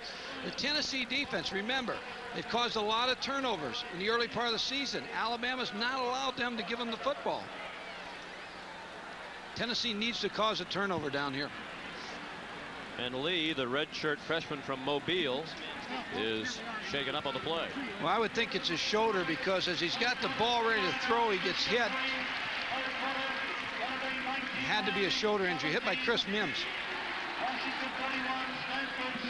It's been an active week for Chris Mims as Lee has helped off the field. He was accused of breaking another student's jaw in a fight last month, but earlier this week, Mims was exonerated by a 6-person student jury. There is still the case of 3 players who've been accused of sexual assault pending. Tennessee football program has had some problems off the field. Johnny Majors is a little bit sensitive to criticism that he is not doing enough to discipline his players. He says this university is indeed doing that. Johnny Majors is a disciplinarian, and there are some problems, but there's problems all over. He gave a statistic of somewhere he read where 100% of the crimes are caused by 2% of the people, and same thing with your football team. Sometimes they make mistakes, but you as a coach, you're the father figure on the college campus. You recruited him here, but the point he made was he was concerned about the media trying to be the judge, the juror, and the executioner before you find whether somebody really is guilty. Johnny Majors, as I said before, I've known him for a long time. He's a good football coach. He's a good disciplinarian. He takes a lot of action sometimes that nobody knows about in disciplining players. So, again, he's the kind of coach, and Gene Stallings is the kind of coach you'd like to have your son play for. And the case of the 3 charged with accused of an alleged sexual assault is still pending, but word over the last 2 days was that the young lady involved in the incident does not plan to file charges, and it is possible that the matter will be a thing of the past and the players will return. As a coach, you have to wait, and you have to take all the information, and that's what he's doing. This is a key 3rd down situation for the Tennessee defense right now. And it will be the first play of the 4th quarter as time has run out in quarter number 3. Just a field goal for Philip Doyle of Alabama in the 3rd quarter, and after 3, it's the Crimson Tide 6 and the Volunteers 3. Alabama 6 and Tennessee 3. The score as we begin the 4th quarter. Alabama has the football, looking at 3rd and 9 from its own 18. Some type of draw here, maybe, or shovel draw. Hollingsworth under pressure and thrown down back at the 13-yard line. Kerry Bailey made the hit.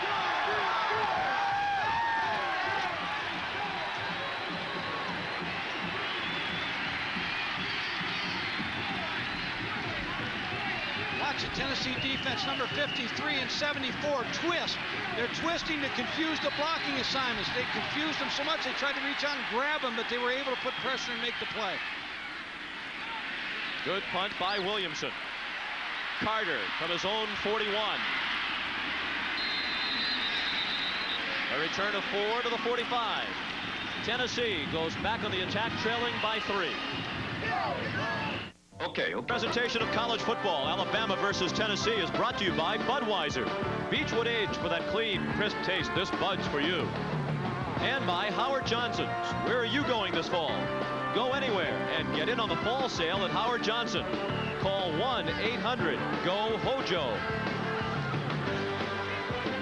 What a beautiful day here in Knoxville, Tennessee. Neyland Stadium along the banks of the Tennessee River. And the homestanding Volunteers riding the nation's longest unbeaten streak. 12 games in trouble in the 4th quarter. Henton throws too high. Tried to dump it off for Vince Moore, and it sailed over his head. Well, they're going to try to get him outside. Andy Kelly, I don't know if he was hurt or they just pulled him. I think they just pulled him because they wanted a spark from Sterling Henton. The storyline of this football game.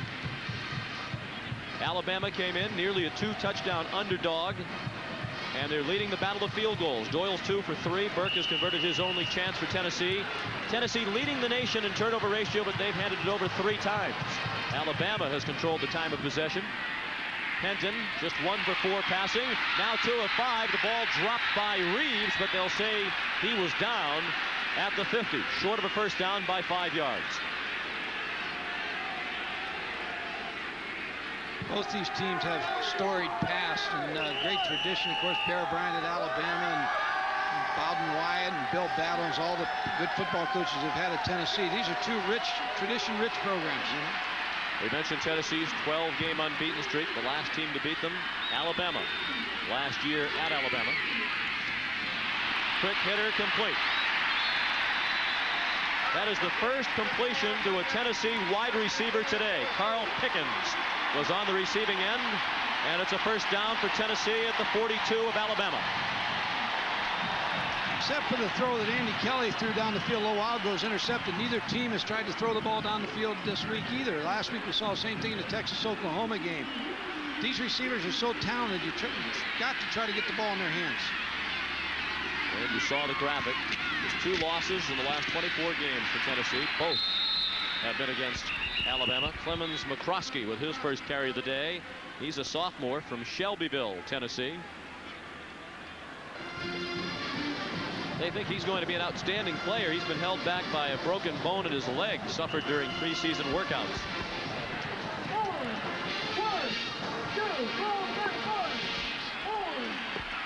Tennessee 3rd in the nation in scoring offense.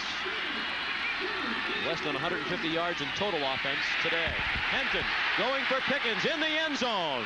Incomplete. It was slightly overthrown. Ephraim Thomas had the coverage. Here's Tim Brando. The Southwest Conference situation is more clouded than ever. Baylor 20-20 against Texas A&M, so Baylor is now 2-1-1 in the Southwest Conference. A&M is 1-1-1, and Texas Tech and Rice played today, with Rice getting the victory 42-21. Rice beats Texas Tech. Jim Wacker sits in the catbird seat in the Southwest Conference, and he will be joining us at halftime to talk about the SWC and the Cotton Bowl hopes that his Horned Frogs have at halftime of our primetime game tonight. Let's get back to Knoxville. Thank you, Tim. Just got to have Jim Brock a little worried down there in the bowl game situation for the Cotton Bowl. Henton dumps it off for Moore. Flag down on the far side of the field. If the play stands, it's a first down for Tennessee at the 25. Vince Moore, senior from Memphis, with the reception. But the important words will come out of the mouth of Jimmy Harper.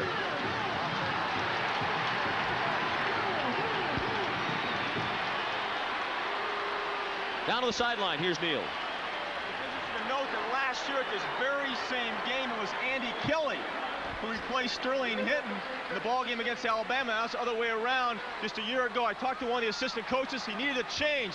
They had to get something going offensively. I mean, 3 points offensively. You better make a change, and they happen to be quarterback. Thank you, Neal. Sterling Hinton's now facing a tough situation. 3rd and 13 to try to get his ball club in for a touchdown or at least a tying field goal. Tennessee a woeful 2 of 10 on 3rd down. Thornton with the sack. George Thornton threw Henton down back at the 45-yard line.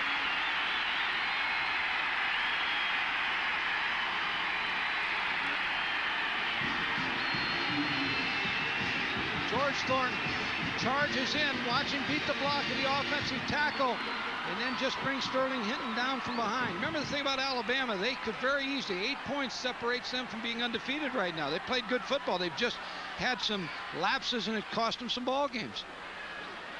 Chapman, a line drive kick. Anderson from the 10.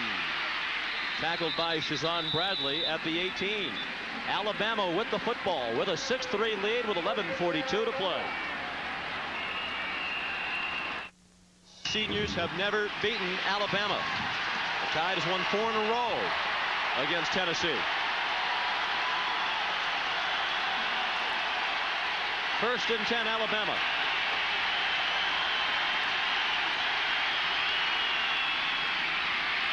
Jones bounces off a tackle and picked up nearly 6 yards on first down. He's across the 23. Ran the toss sweep to the weak side without a tight end. They ran to the split inside, which is the first time they've run it this side the entire game. Yardage has been tough for both teams. Jones, again, is having a good day. Rushing yardage has been tough against both defenses.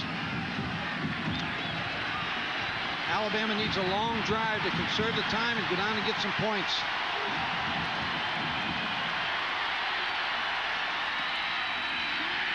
Play action screen.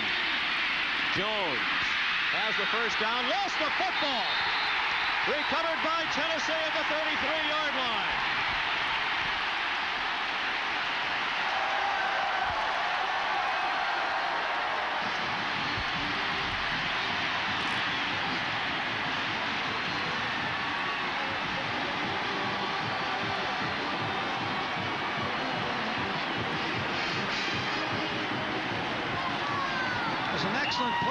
by Mal Moore. Screen pass to the tailback.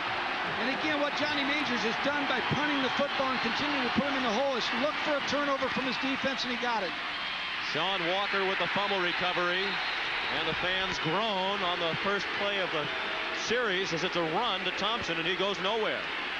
On the screen pass, Sean Walker, the middle linebacker, is going to make the play. And he strips the football. Sean Walker recovers it.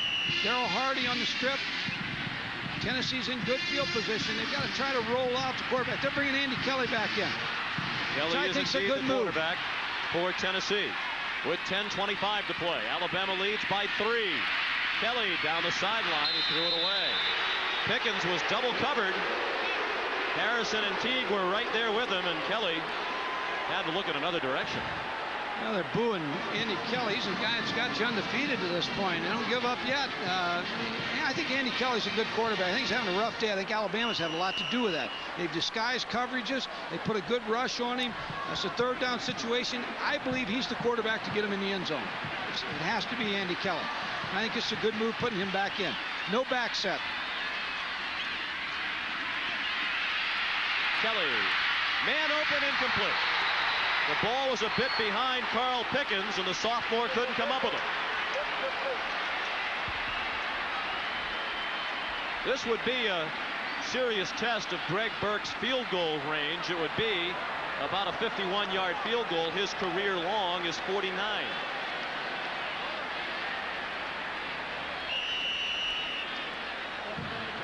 Andy Kelly sets up, moves up because the pocket collapses, throws the ball, should have been caught. A little bit behind Carl Pickens, but still should have been caught. They're going to try to tie it with a long field goal here. A 51-yarder. Burke has had a disappointing year. This could turn it around for him in a hurry. It's good!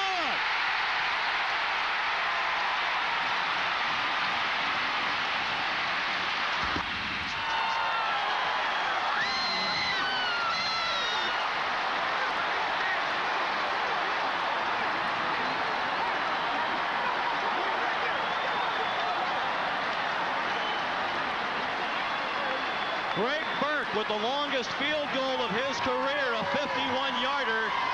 And with 10:05 to play, the game is tied at 6. It's an excellent kick on the field goal, and you saw both coaches for Johnny Majors. It turns out to be a good decision to kick the field goal rather than to punt the football or go for the first down. On the other side, you saw Gene Stallings. Who knows now it's a tied-up ball game. What a relief for Burke. He had a chance to win the Auburn game with a last-second field goal, but missed. He's missed 6 field goals coming into today, but he's 2 for 2 this afternoon, and that one ties it up. The one thing Johnny Majors said yesterday when we talked to him, you asked him a question, would he go for a tie in a conference game? I got the feeling, even though he didn't answer it, he did not want a tie, and he would go for a win in this particular football game. Still time for either side to grab a win. Lorenzo Cole. Big hole up the middle. And it closes up at the 25-yard line. Tennessee went in reverse, but they did not take themselves out of field goal range following the fumble recovery by Walker. Burke, the 51-yarder, and it's a new game. Well, the key in the last series was Tennessee caused the turnover. Alabama fumbled the football. They know they've had their problems in this quarter. Now they have to take the football, put a long drive together here, and get some points. And it's up to Gary Hollingsworth. He's the senior. He's the leader. Even though he has a patchwork offensive team around him, he's got to make it happen. Hollingsworth.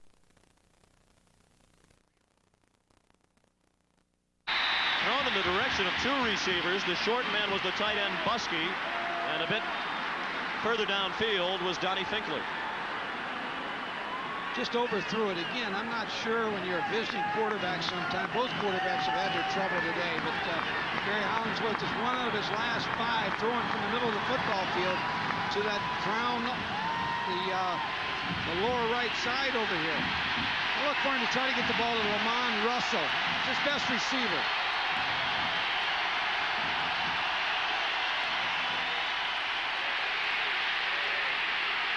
Hollingsworth will run. Slides down after a gain of 6. Took a hit from Bailey after going into the slide. 3rd and 4 upcoming for Gene Stallings in Alabama. Gary Hollingsworth's done a good job. He's not a running quarterback, but he knows how to step up in the pocket, and he knows when to take off with it. He knows when to get down, not to take the hit. He's done a good job. 96,732 here, and I believe they're all yelling right now. It's the second largest crowd in Neyland Stadium history. This is the second largest stadium in college football behind only Michigan.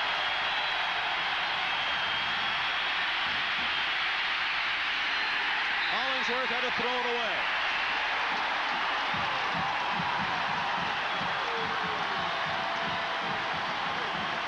Tell you what happens sometimes when things aren't going well and you get a particular monkey on your back. Sometimes it appears, and right now Alabama in that last drive looked like they lost a little poise. This is still anybody's football game. 6-6 the score with 9:05 remaining. Williamson, short wobbly kick. Carter on the run and down at the 49.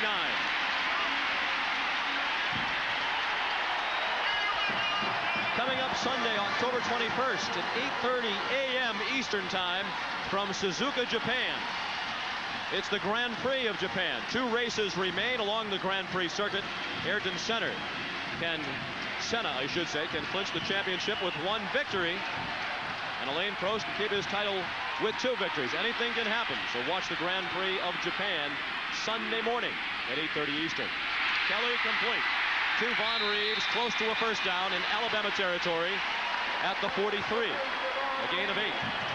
Tennessee's opening it up a little bit more with Andy Kelly. As I said earlier, I think Andy Kelly's the guy to lead him in this particular situation.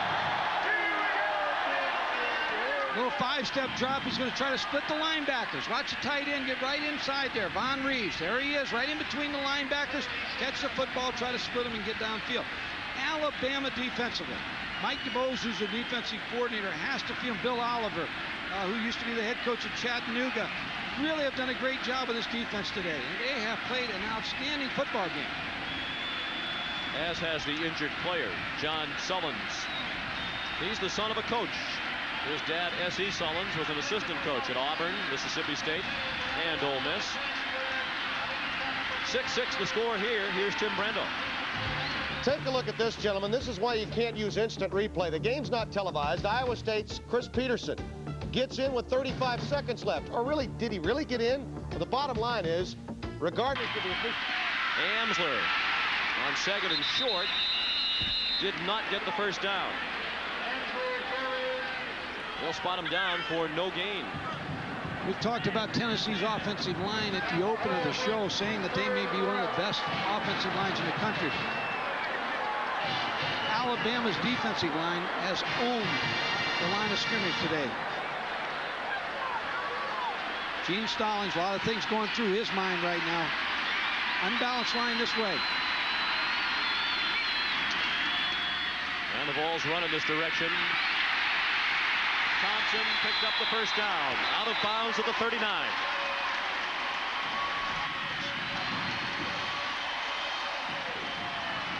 What Tennessee does is bring in the second-team quarterback, Sterling Hinton, just to run the option.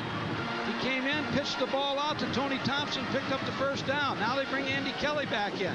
Again, I think Johnny Majors, as I look down there, has got the headsets on. I'm sure he's playing a big factor in this role in the quarterbacks right now. Now they're going to play without any backs and throw the football. Formation they ran from a lot against Florida. Haven't seen it today. Kelly throws it away. Wise choice. Sometimes when they're covered like that and you don't have a lot of time, throw it away. Get the second down. I know fans boo sometimes, but there's a time and a place to throw it away. That may be one of them. It's an important drive for Tennessee. Alabama's defense looking a little tired right now. Played well, and again, they have to hold up on this particular drive. When you've had problems regularly in the fourth quarter, as Alabama has, psychologically, does that take a toll? I don't think there's any doubt. It's got to be in the back of everybody's mind. But their problems are because of lack of depth. The numbers game, which in college football is tough to catch up. You only can give 25 scholarships. There was movement on both sides of the line. Dead ball, offensive movement, 5 yards, false start.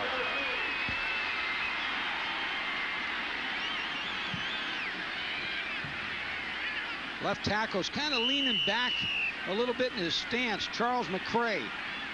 And then Drew, the defensive lineman. Automatically when that happens, you always see, they all point to each other. He did it. No, he did it. And invariably, it's usually called on the offense. Second and 15. 6-6 the score with 7:40 remaining.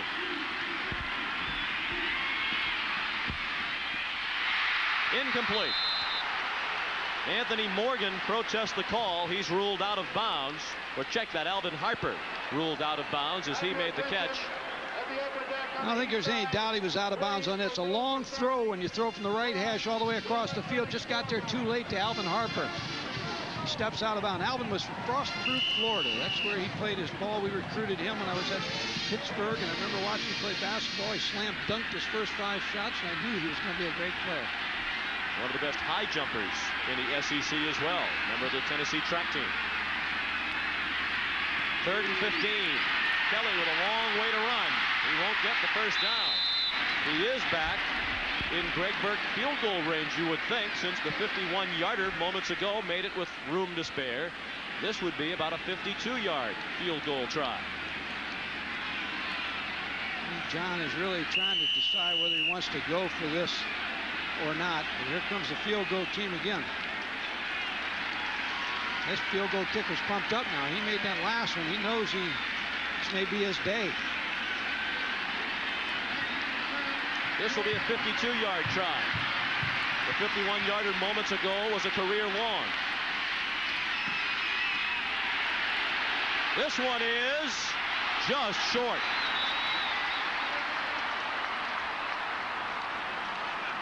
Well, maybe 51 yards is his range. I'll tell you who put a lot of pressure is Mark McMillan, the junior college free safety for Alabama out of Glendale Junior College. He put a lot of pressure on Greg Burke. A lot of pressure inside. Just a little bit shy. A great shot. Our ESPN crew here in Knoxville today. Alabama in a 6-6 game. Anderson in trouble and dropped for a loss. Back to the 34. Clock now becomes a factor for both teams. For Tennessee, they don't want a tie. Alabama's played well. I'm sure they don't want one either. One of these teams want to win this football game, but the clock now becomes a factor in the SEC race. Alabama has 2 timeouts remaining. Tennessee has all 3 of its timeouts left.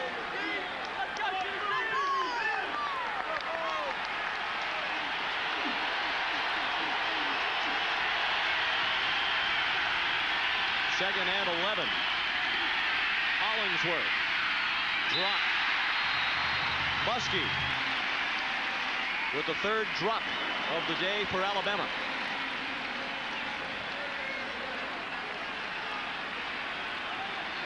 Gene Stallings is frustrated a little bit. He knows in this first year a lot of things are going to happen like this. Coaching transition year. He's seen a lot of things happen in this first part of this football season. His team has played well. He has to feel very well about the way his team has played. We've seen him along the sidelines, and Neil Lomax, who played with Stallings, told us before the game he is very much a hands-on coach on the sideline. Gets very actively involved in the play calling. Down goes Hollingsworth. Chris Mims the sack, back inside the 25-yard line. Alabama has had trouble with the twists of Tennessee when they go into the shotgun. Watch the defensive lineman. Chuck Smith goes inside. 53 comes outside, and the pressure is put on by Jeff Tullis.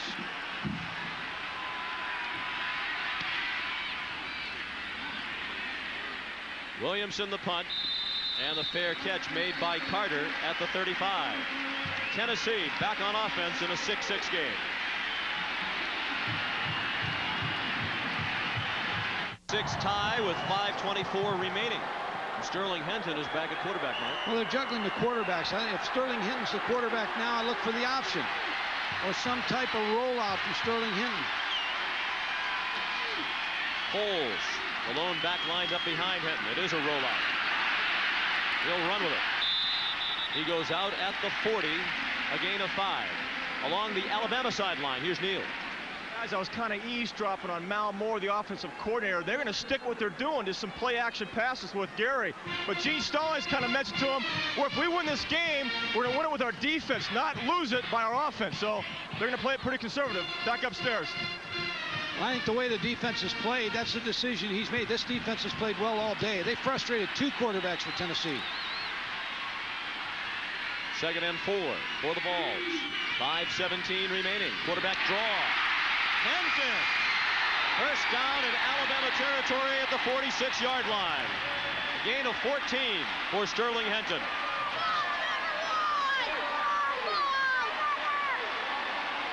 Quarterback draw all the way. Watch him take a step back, and he's going. Both defensive linemen released outside, expecting the play to go outside. Tackle was made by Stacey Harrison. A good call by the Tennessee offensive coordinator and John Majors. They're going to turn it over to Sterling Hinton, running the football right now and trying to break contain on the outside. Hinton trying to get away from Spencer Hammond. Going deep. Jump ball and broken up. Stacey Harrison knocked it down. Alvin Harper was the Tennessee receiver. Those are the kind of plays, if you're going to win football games, you have to intercept the football.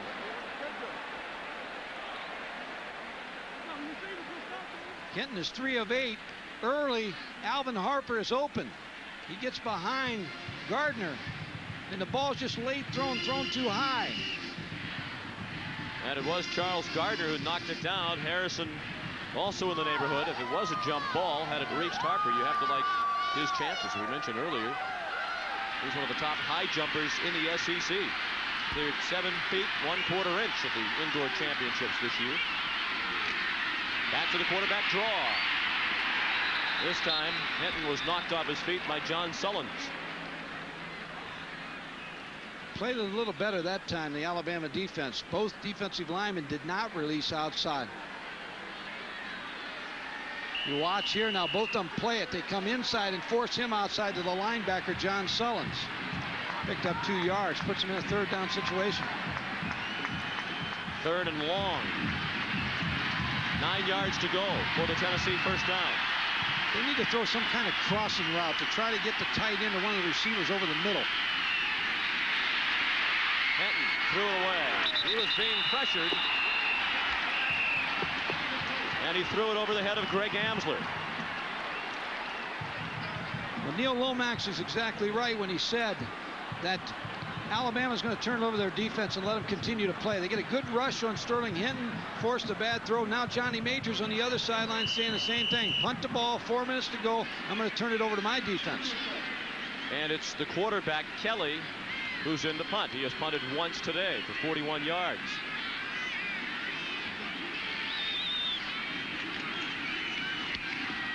That's a shank. Make it a bounce. He does. Perhaps too much of a bounce. No.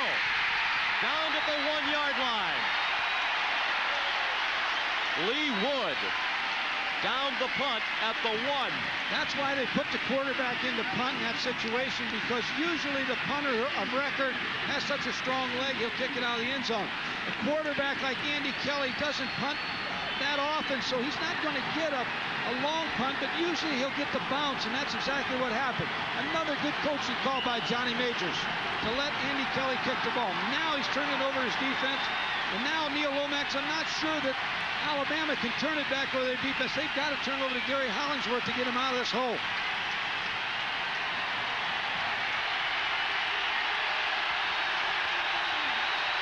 Alabama has not had a first down since the 5-minute mark of the 3rd quarter. Hollingsworth threw incomplete. Pressured as he threw, and the closest man in the area was Jeremy Lincoln, the defensive back of Tennessee. Well, what happened in the first half, Alabama was able with Gary Hollingsworth to show action one way and bring him out naked and run the ball a couple times, and he threw a completion. But now the defensive ends, both Chuck Smith and that time Chris Mims, are staying at home and putting pressure and taking that play away from Alabama. 6-6 the score. 3:45 remaining in the fourth quarter. We're at sold out Neyland Stadium in Knoxville, Tennessee. Sean McDonough with Mike Gottfried and Neil Lomax. And Alabama has decided to use a timeout. The Tide now has one remaining. We'll be right back. Between Alabama and their end zone. 99 yards to go for a winning touchdown.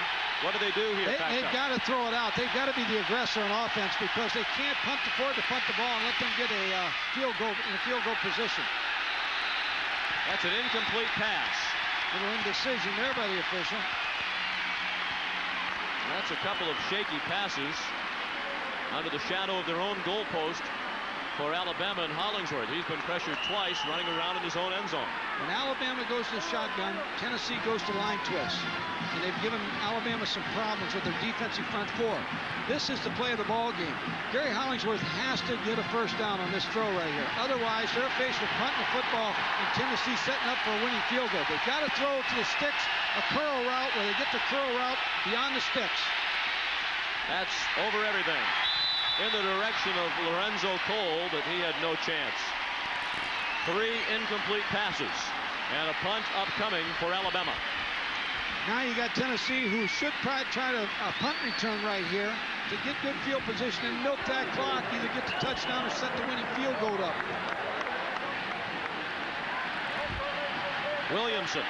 Punter's got to be very careful he doesn't step back. Good kick.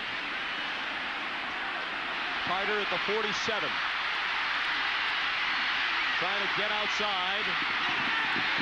He was able to turn the corner, and he went out of bounds at the 35-yard line. What a great day of college football it has been already on ESPN. Iowa and Michigan got us started. This has been a more competitive game than most people expected. And coming up next, Florida State and Auburn. The number 7 Seminoles against the number 5 Tigers of Auburn at 7:30 Eastern time. Andy Kelly's back in at quarterback, Sean, and I look for him to run the football now a little bit and try to set this field goal up. Alabama has to make something happen on defense. They're just about in field goal range now. On the ground it goes to Thompson. Greg Burke getting a pep talk from his mates along the Tennessee sideline. These quarterbacks have been yo-yoed all day here in the second half, but as I said, Andy Kelly in there right now. I think John Majors, with 2:56 on the clock, is thinking one thing right now: field position and set the field goal up. Let's run the football and run it right at Alabama. That's what they do. Amsworth in the line for a yard to the 31, and that is all. Alabama can only stop the clock on one more occasion. Tennessee has all 3 of its timeouts remaining, and we're down to 2:30 left in the fourth quarter. 6-6 the score. Looks like Tennessee's going to take a timeout to decide whether they want to put the ball up on this third down. This is still a long field goal from this point. It would be a 48-yarder. I think they've got 2 choices here right now. One, try to get some kind of route that's very safe. They've hit the tight end over the middle between the linebackers on key situations. That's number 1. Number 2, a draw, which they've had some success with. Again, Johnny Majors has to feel with the way his defense is playing right now. If he can just tack 3 on here, he can win this football game. I think they'll go to the tight end over the middle in between the linebackers. I'll say that, or the draw play right now.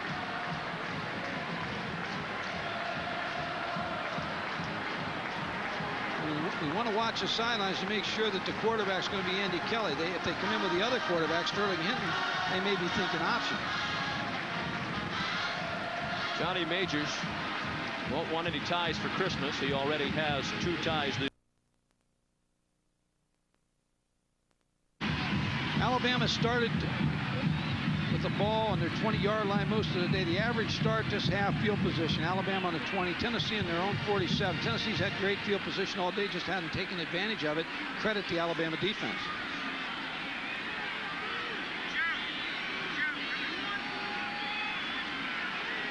Bringing in Mark Adams, number 83. And Andy Kelly will be the quarterback on this third down play. 3rd and 6. The Volunteers at the 31 of Alabama with 2:18 left in the fourth quarter and the game tied at 6. Winners make plays, and right now you need a play. You need it on both sides of the field. Somebody has to come through and make something happen. Andy Kelly on his side, or whoever the person is that receives or runs the football. Alabama, somebody has to come up with a big play defensively.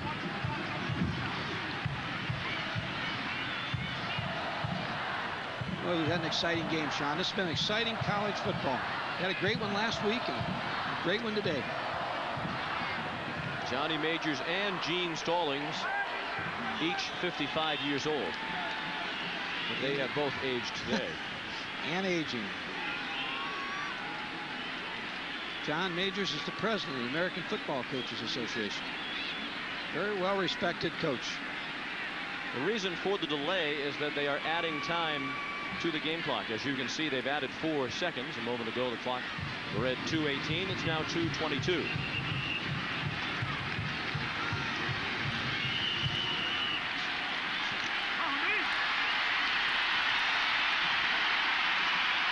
No backs behind Kelly. Screen, Vince Moore. Can't shake the tackle. Ephraim Thomas, a huge defensive play, dropping Moore for a loss. And that's a big play. What would have been a 48-yard field goal is now going to be somewhere in the area of a 50-yard try for Greg Burke. You talk about a big play now. Alabama's going to remember that play from Ephraim Thomas.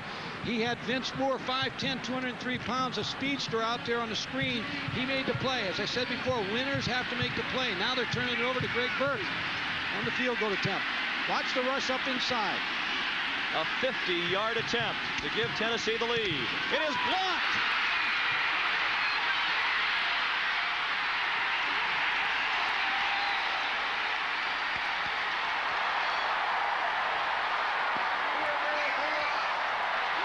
I just said the rush was going to come up inside. Alabama collapsed the inside. We said last week, when you take the tee away from the kicker, which the rules stated this year, everybody changed their rush so that you rush inside so you can get the ball before it elevates. Watch Alabama all get their hands up and jump up and get their hands on it. Came from inside the tackle. Looks like number 1, Stacey Harrison, made the block from the left inside. Now Alabama's got the clock on their side to set up the field goal. They are almost in field goal range for Philip Doyle. Shovel pass. And it's Lamond Russell with a good effort to get back to the line of scrimmage. Now if you're Tennessee, you got to think about using your timeouts because you want the ball back. Alabama, if I'm Alabama, I'll let the clock run. Burke has experienced several highs and lows today, but the kicker who will be in the spotlight next is Alabama's Philip Doyle. His career-long field goal is 53 yards. Draw play. Turner to the 32. So from this point, it would be about a 49-yard field goal try within the range of Philip Doyle. But Tennessee's going to let the clock run. I felt like maybe this is the time to call some timeouts to kind of use it. But now you know Gary Hollingsworth on this play is going to try to set the field goal position up. Third down, look for something to the left here to get him in the middle of the field, and then to call timeout. Alabama has just 1 timeout left.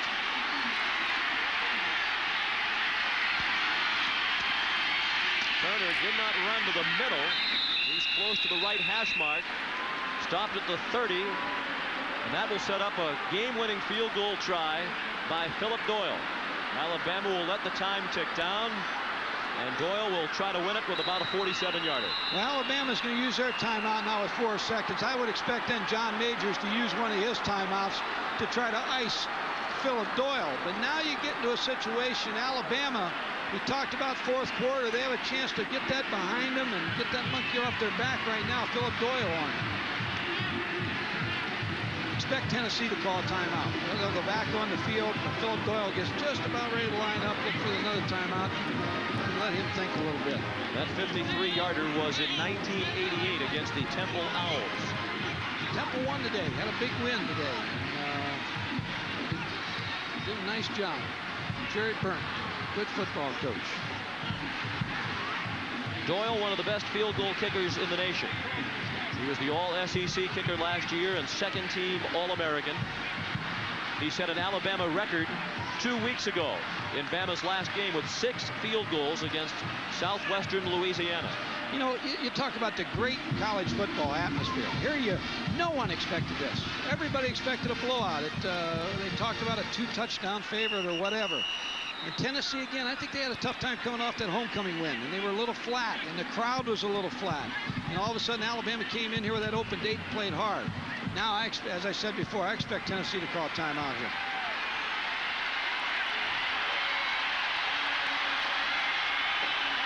Nope, they're going to let him kick it. A 47-yarder to win it for Alabama. It is good! Is that a flag on the field right here, roughing the kicker? So this game's over anyway.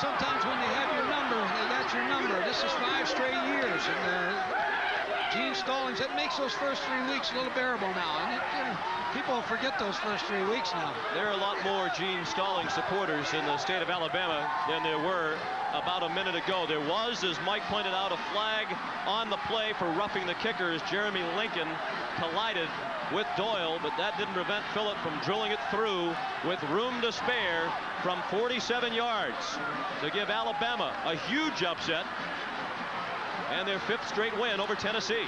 Phillip Doyle got hit there. He'll never feel it since the ball went through. Watch as he kicks the ball. He gets stuck, but he won't feel it. The holder won't feel it. All they feel is the wind right there.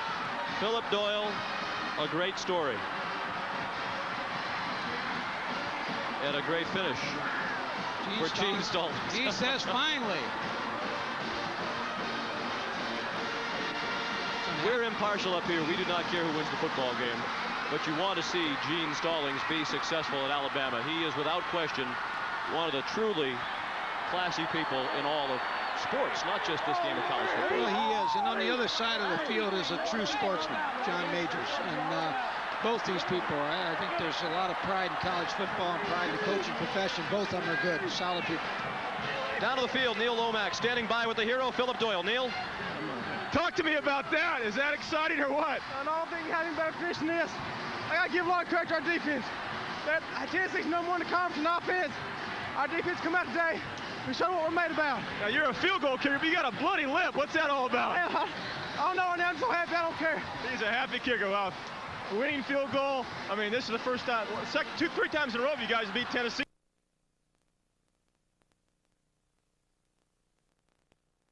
Exciting or what? I don't think having better position than this. I got to give a lot of credit to our defense. Tennessee's number 1 in the conference in offense. Our defense come out today. We showed what we're made about. Now, you're a field goal kicker, but you got a bloody lip. What's that all about? I don't know, and I'm so happy. I don't care. He's a happy kicker. Wow. Winning field goal. I mean, this is the first time, 2-3 times in a row you guys beat Tennessee now. It's something about 3rd Saturday in October. This is 4 or 5 times in a row, and they were number 3 in the nation. We came in here and upset them. So maybe a few weeks of back in the post, we go out and play it hard next week. I think he's a little bit excited. Back up to you guys. And as you said, he did not feel the bloody lip. Phillip Doyle, who in high school sold soft drinks at Legion Field to get into Alabama football games and cheer on the Crimson Tide. Now he's the most popular man in the state of Alabama today, and the player of the game, our Ream player of the game, Phillip Doyle. He scored all of the points, 3 field goals in Alabama's 9-6 win, overshadowing Greg Burke, who had a chance to be the hero, kicked 2 field goals today, but had a possible game-winning kick for Tennessee blocked. Don't forget that huge play by Stacey Harrison. There is one less unbeaten team in college football. The longest unbeaten string in college football, a 12-game streak for Tennessee, has come to an end.